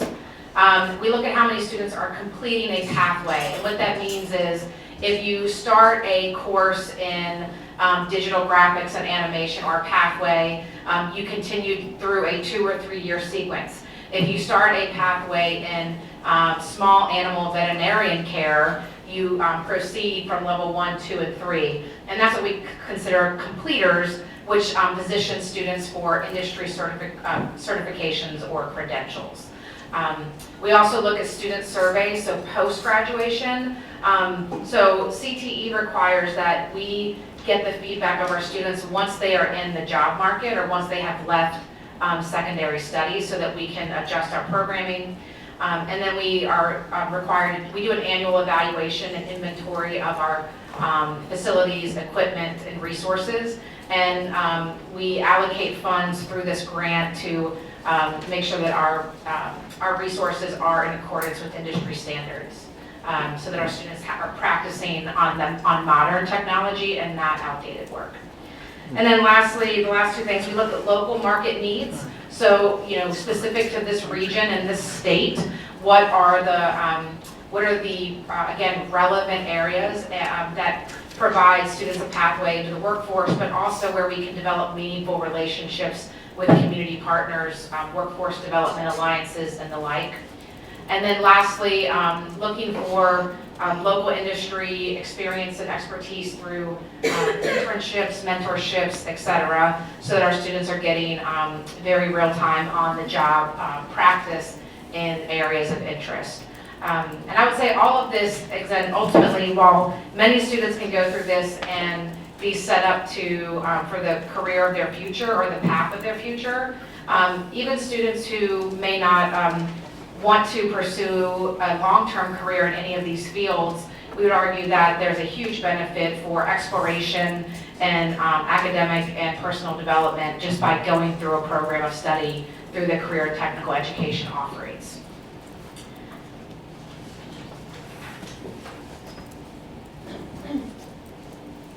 So as part of our grant submission this year, we look at our data and we look at where we need to improve, and there are 4 areas that the state requires to address in our annual plan and our funds. So we are, there are these 4 areas. The first is the secondary placement rate. And this is the percent of students who are CTE completers Remember I talked earlier, those are students who complete pathways, who successfully transition from secondary school to employment, military, or further education. Does this sound familiar? This sounds like one of our strategic plan goals for all of our students. So the goal is 93% and we are at 91%, 91.45. So 91% of our CTE completers successfully transitioned from high school to employment, military service, post-secondary education, or the full-time equivalency of the combination of these things, which I think is worth celebrating. We want to get to 93%. A second performance indicator is the percent of students who completed CTE programs who graduated from secondary education. And so the goal is 96%, and we achieved 93.69%. This performance area 2 includes students who do earn a GED. Measure 3 is essentially the same thing, but only includes those who've earned a diploma. So that's why that number is slightly lower, from 93 to 92. And then lastly, the percent of CTE completers who attained mastery, at least 80% mastery of the essential competencies on the industry validated competency assessments. And so the goal, that's our area for greatest improvement. The goal was 92% and we are at 70%.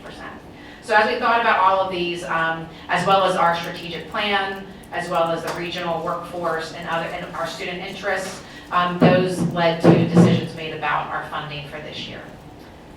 So we will continue to do much of the work as we will continue much of the work we have in place.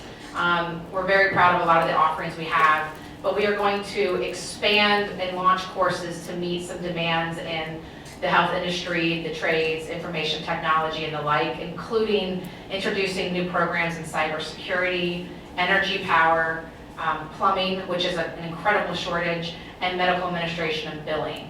I'm really excited about these options, and I think that they offer a nice mix of job demand as well as exciting, relevant topics that I think our students would be are going to be very eager to enroll in. And then the other piece is to put a particular emphasis on more exposure to the college and career opportunities when we think about making sure that our students are really achieving by integrating curricula in CTE and also their standard academic areas of study.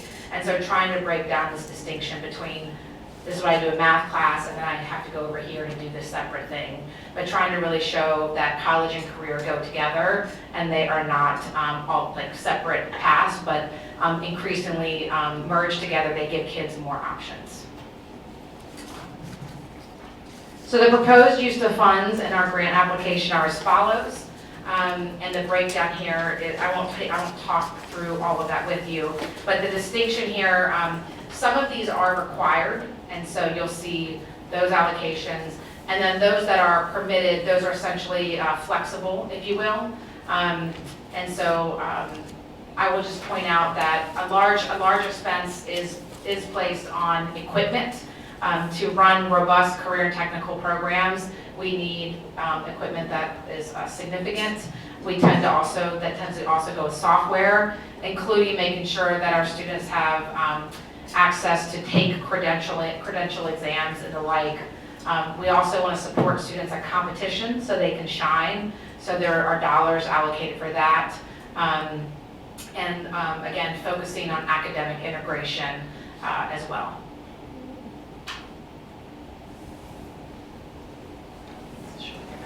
So with that, I'll pause and take questions. And I'm inviting our Director of Career and Technical Education and Adult Education, Barbara Smith. And she can help us answer any questions as well. Hi, Barbara. Good evening. My question, all these funds go to the tech center? No. So the robotics team at TJ could possibly have been eligible for some of these monies to where I see that they can attendance at leadership conferences and competitions? Yes, we can assist with that, with the competition. So Okay, We've been in discussion. good, because when I spoke with one of the parents, it's all volunteers. There's no real support for Richmond Public Schools for that, and I think that is too bad, and we need to be stepping that up. Thank you. Ms. Gibson? So I was just curious, the $899,000, which we are requesting this year, if I'm following, how much is that a change from last year? What is the difference? Right, so the amount changes every year based on our students, the numbers of our students, so there's a formula they use. So actually we got a great increase this year. So the hopes is that, we get the same thing or more and not considerably less. So that's why it's really good for us to keep great data on our students, because it is based on our special population of students. So it comprises of 8 different areas of, our students, and making sure we keep correct data so they can provide us with the funding to help them. And to be clear, the 889 right now is based on our current allocation. That's what they asked us to submit around. And then if we get an additional allocation based on our data, then we would come back and ask for, we would do an amendment. Thank you. Ms. Cosby? Thank you for this. I have a couple of questions. So the technical support and student intern required 80,000. So give me an example of the student intern. Are we placing students in internships and helping to pay for the internships? Yes, we have 4 students actually that works here at City Hall. And this was funding some career coaches, but we're going to use that for still some support in the schools, and not necessarily in the career coaches role, but to be able to go to the school and provide some career coaching in collaboration with the counselors and that team. But the idea is we can extend that to provide more stipends to interns. Yes. So that they don't have to do an unpaid internship. Yes. Right, okay.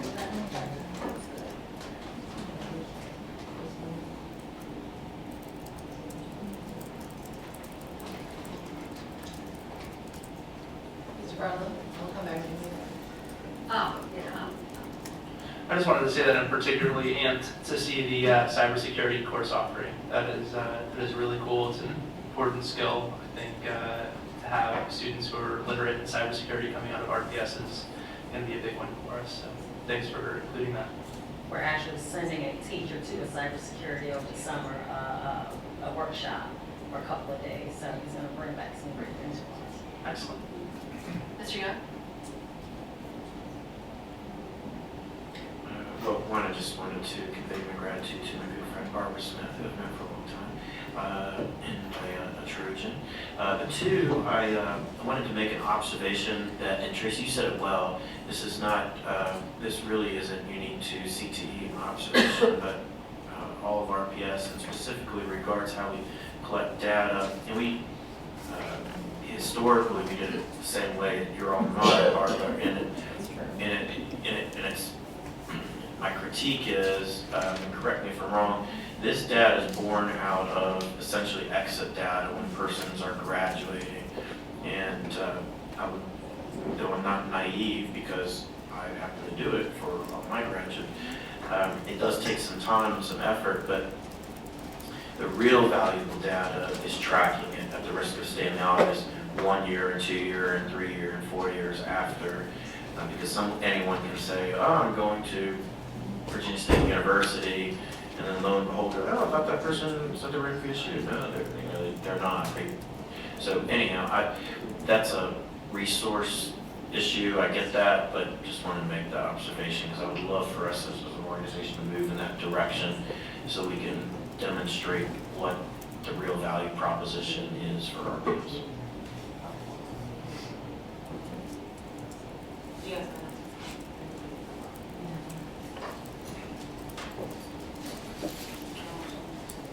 Can we get a motion? So moved.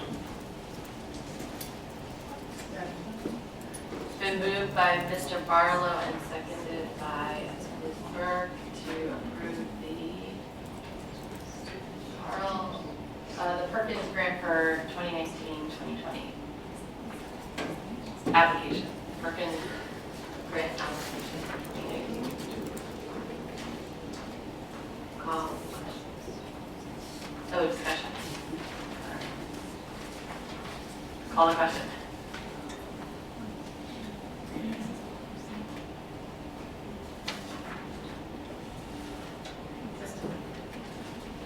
Mr. Marlowe? Yes. Ms. Gibson? Yes. Mr. Young? Aye.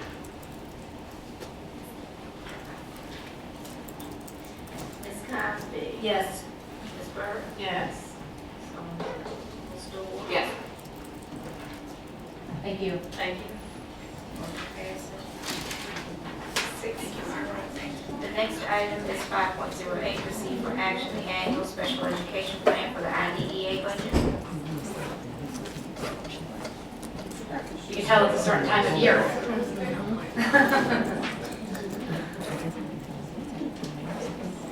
Okay.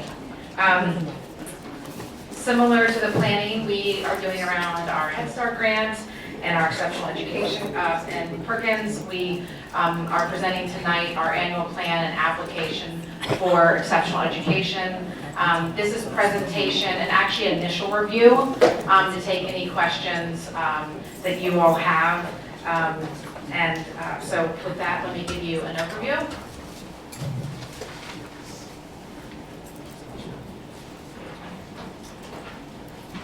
So I'm going to use try not to use as much federal jargon here, but essentially the Federal Act, the Individuals with Disabilities Education and Education Act of 2004, which we refer to as IDEA,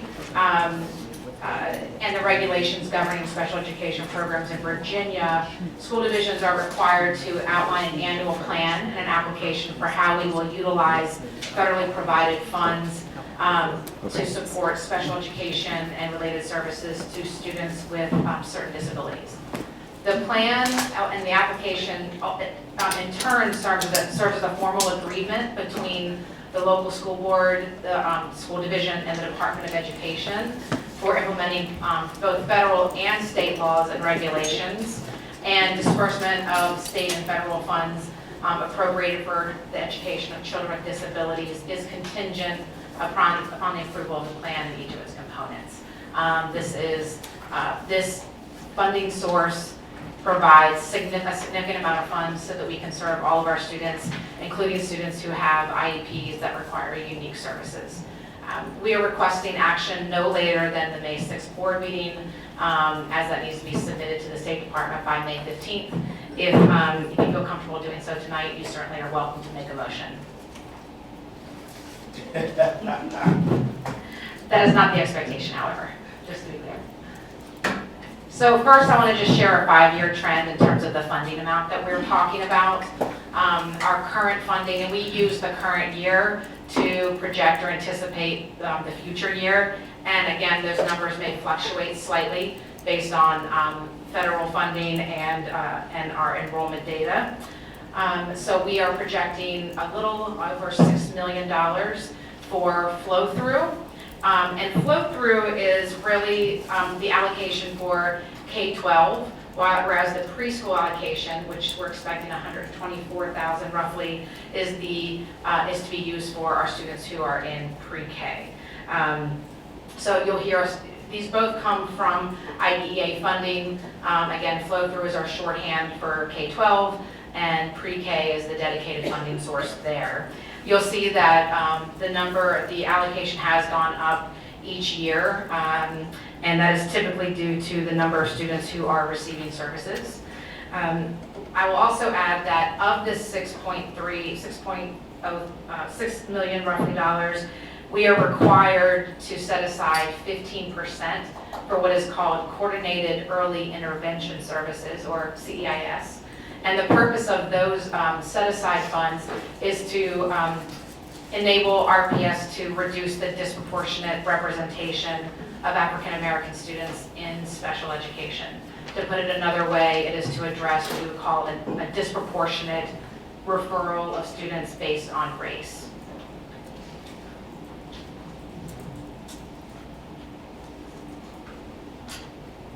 In terms of how we propose to allocate these funds, and again, these funds are in addition to a set of local funds that we also use. So the amount we spend on our students with special education go above this amount, but this is for this particular grant. So salary and benefits is the largest portion of this grant to fund instructional assistants, teachers, a school counselor, and a school psychologist. We fund early intervention personnel. Those are academic interventionists and behavioral staff who exist to essentially help reduce the number of referrals to special education. And of course, these specific numbers would be contingent upon the approval of FY20 salary scales. We have about $228,000 in materials and supplies, and this provides curriculum and instructional materials for our students, our classrooms serving students with special needs. We have purchase services in $32,000 roughly.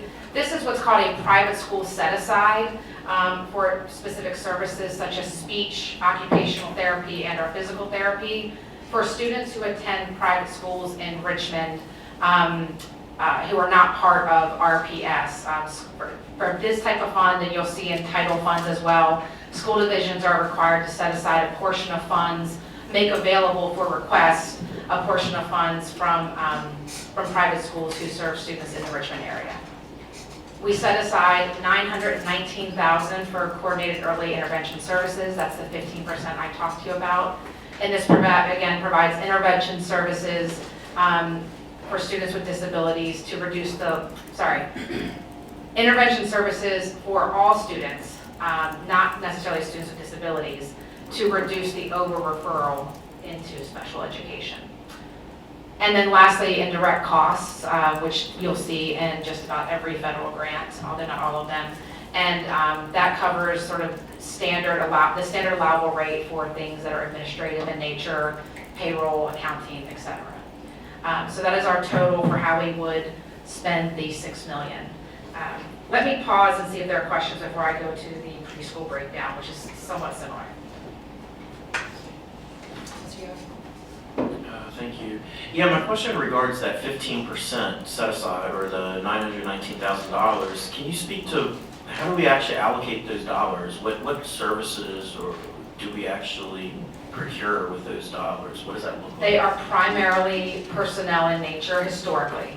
So the historical use is a set of behavior specialists that have been assigned to schools with disproportionately high out of school or in school suspension data for students of color, and then also academic interventionists for schools that have historically had a disproportionately high referral rate or identification of African American students into special education.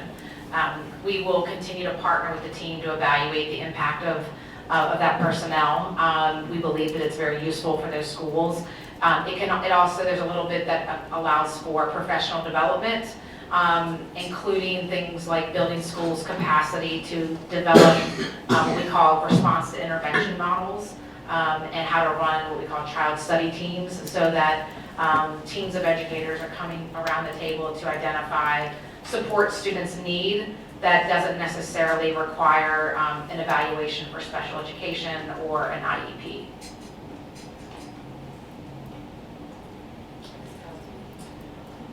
So with the early interventions, I get the personnel costs and the services.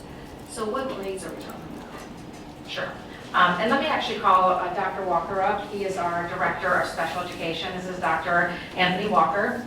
Do you want to take that question? Actually, repeat this. I said, what grades are we talking about for early intervention? For CES, okay, those are grades mainly 3 through 8 that we're targeting these services for. The state has made changes to CES over the past couple of years where they're noticing that we need to expand in order to capture the number of students that are impacted within this area of disproportionality. So it's a K through 8 across the school division. So they're looking for impact division-wide with many of these dollars.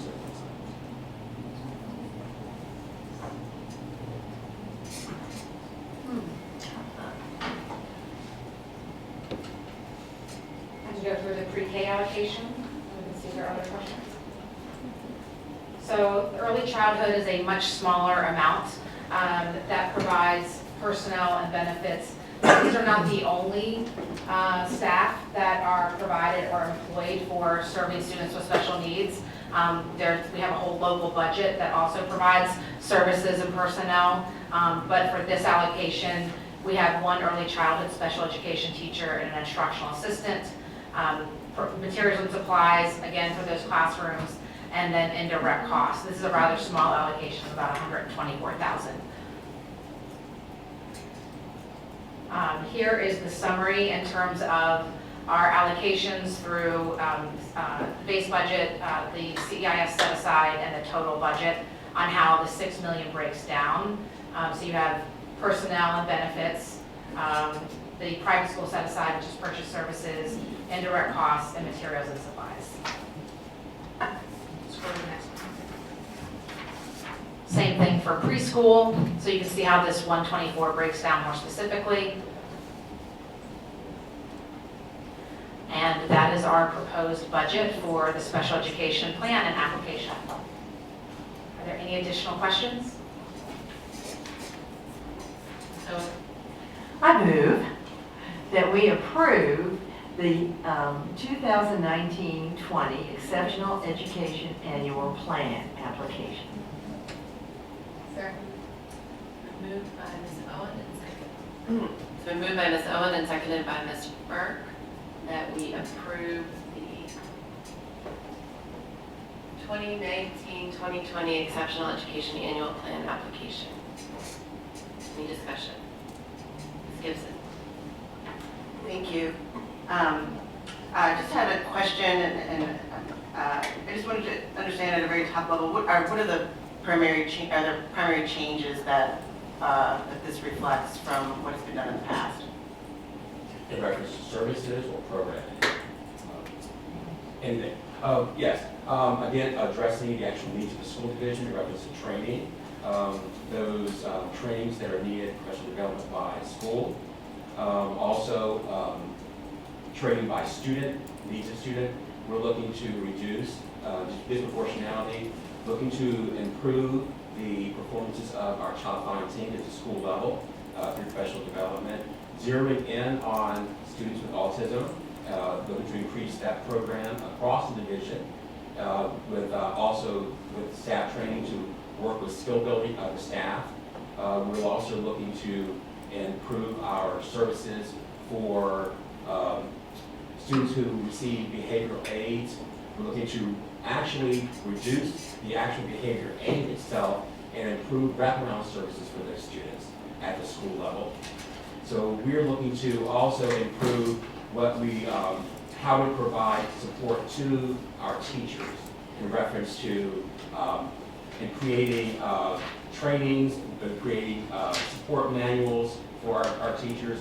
We're also looking to improve equipment and technology for our schools, laptops for our teachers, laptops for students with programs.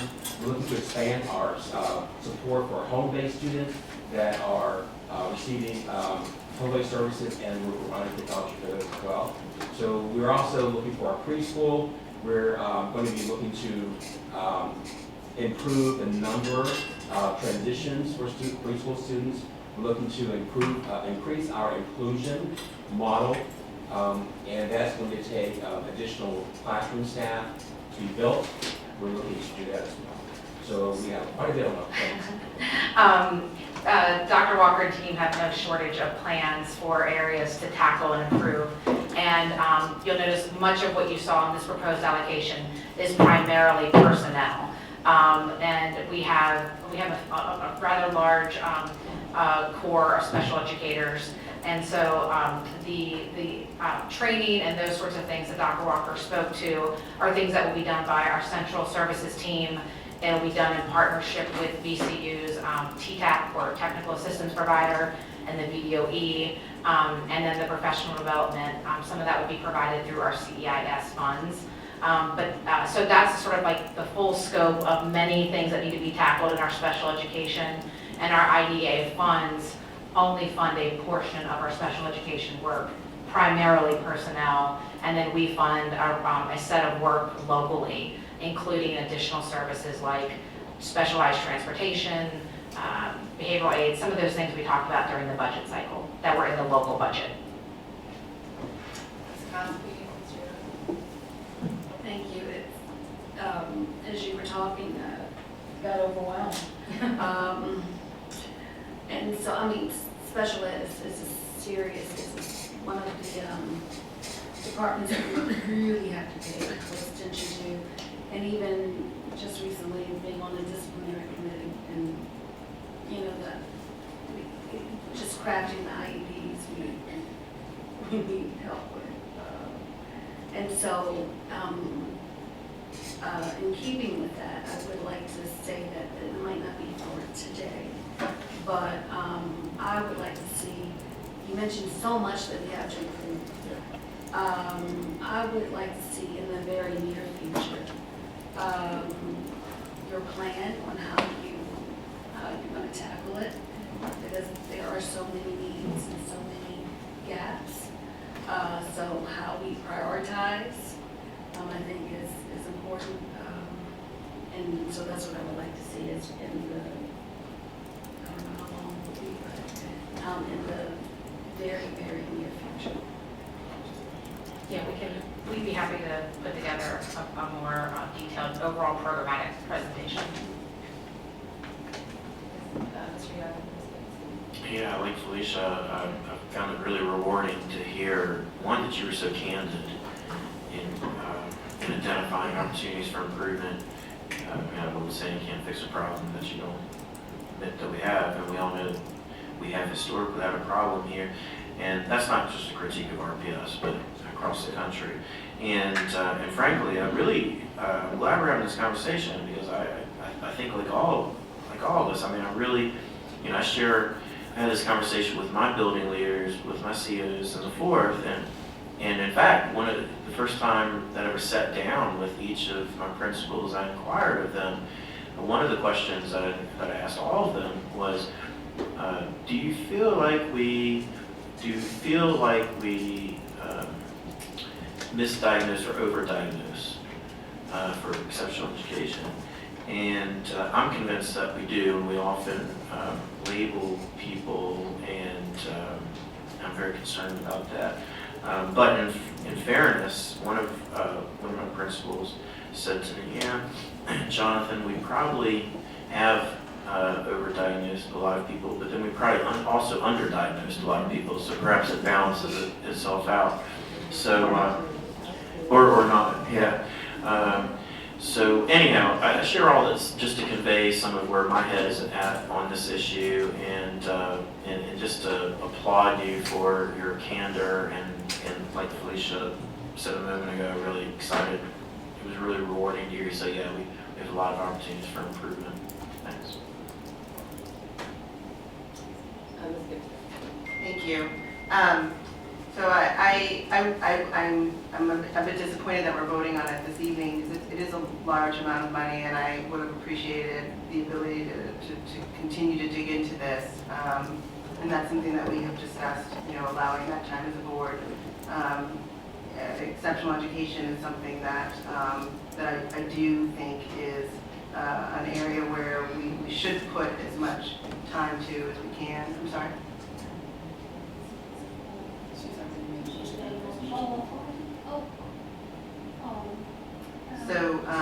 So I'm thankful for my colleague Ms. Cosby's suggestion to continue the conversation, but I just wanted to provide the background for my vote. Thank you. Ms. Owen or Ms. Burke, do you want to just defer? We'll do a first read and a second read, or would you like to move forward?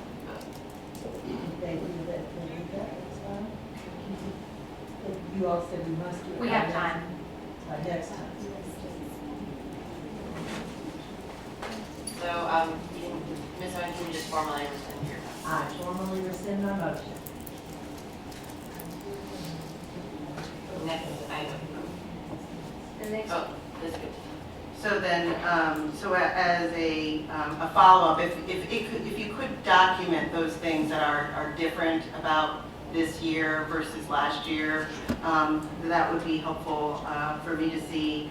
And just from a staffing standpoint, if I'm following, the amount of staff is going to be kind of consistent from last year to this year. So whatever the dollars for those non-staff things, if they are going to be used in a different way, I would just like that to be clear as well. Thank you.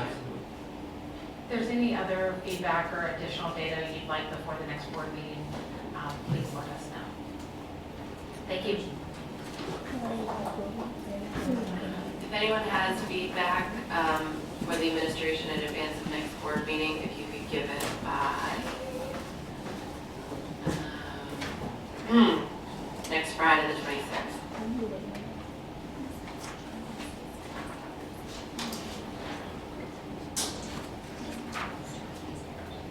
Send it to the clerk, please. Next item. The next item is 5.09C for action and personnel actions.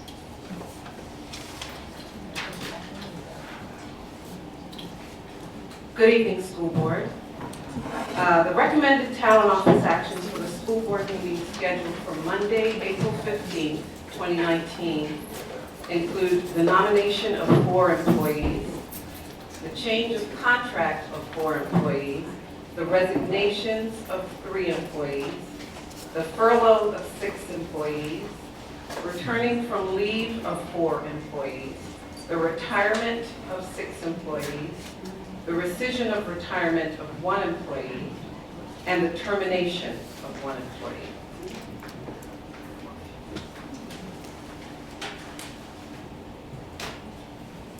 Ms. Owen? I just have a quick question. Yes. You said the change in contract for 4 employees, but it's really 3, right? Because we have number 2 and number 3 are the same person. We just have 2 different things happening with that same person. Yes. Okay. Thank you.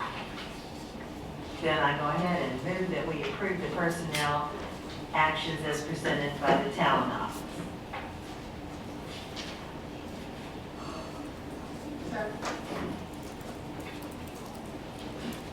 It's been moved by Ms. Owen and seconded by Ms. Burke to approve the personnel actions provided by the talent office. Any discussion?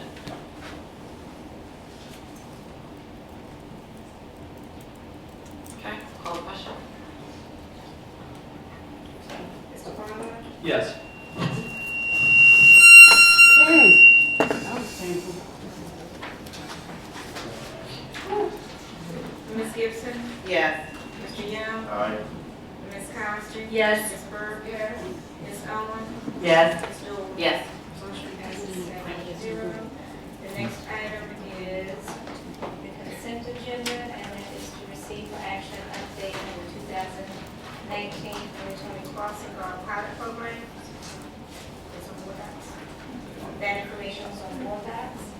And we have several district activity requests for approval. Ms. Dorr would like to donate $2,000 to Thomas Jefferson for the robotics team to attend the competition in Detroit. Mr. Barlow would like to donate $4,000 to Carver Elementary School to purchase new curtains for the auditorium. And Ms. Cosby would like to donate $1,700 to Martin Luther King, specifically for children of light, real deal life skills readiness program. Can we get a motion to approve the consent agenda? Ms. Burke? I move that we accept the request.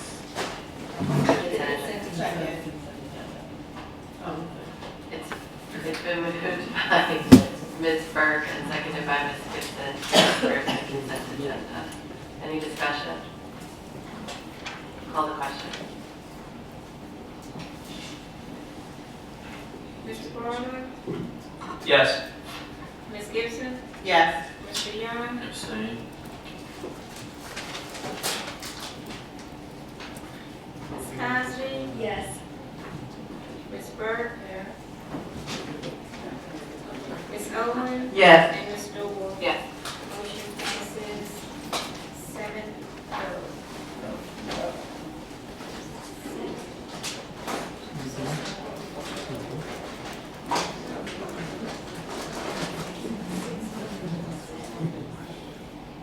Oh, I'm sorry. You have new business here, Oh, sorry. New business.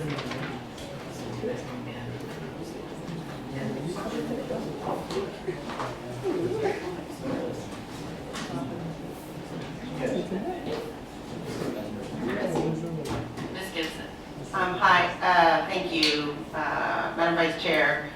Just wanted to ask about the follow-up on the transcript matter in terms of getting updates on when students will have the transcripts.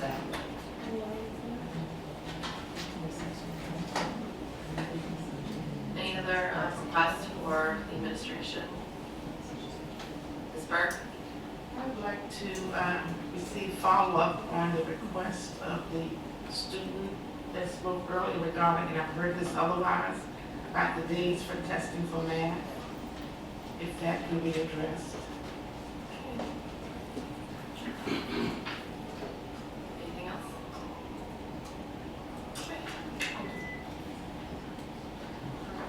Ms. Cosby?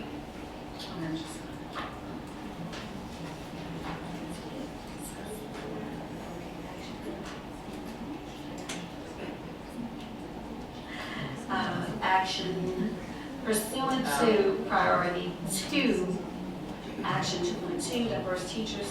So I would like to get information about, not just about our staffing updates as we move forward, how many positions we have to fill, et cetera, but also get information about the number of male teachers of color that we have, and just what we would like with that. Thank you, Ms. Cosby. I forgot that our group norm is to talk about this in context of the strategic plan, so I appreciate the reference to that. I know we defined them for year 2, so we'll do that retroactively. Okay. Any other requests? Great. And then any announcements? Ms. Burke? Once upon an hour, Armstrong High School, there was an excellent article this morning written by Mr. Loman in the Richmond Times-Dispatch. And I do hope it's just $5 to attend. And many thanks to Richmond Public Schools. The auditorium is awesome, new drapes, updated lights. So it's going to be a Broadway production. Hope people will come out and support our community and Armstrong. Anything else? All right. We needed to close. Board members, we have a short close, so if you want to stick around. Pursuant to section.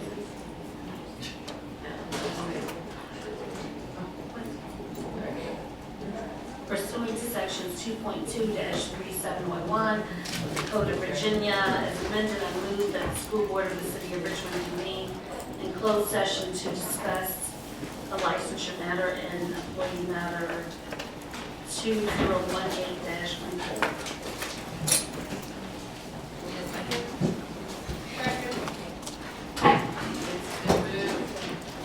By Ms. Cosby and seconded by Messer to all in favor? Aye. Any opposed?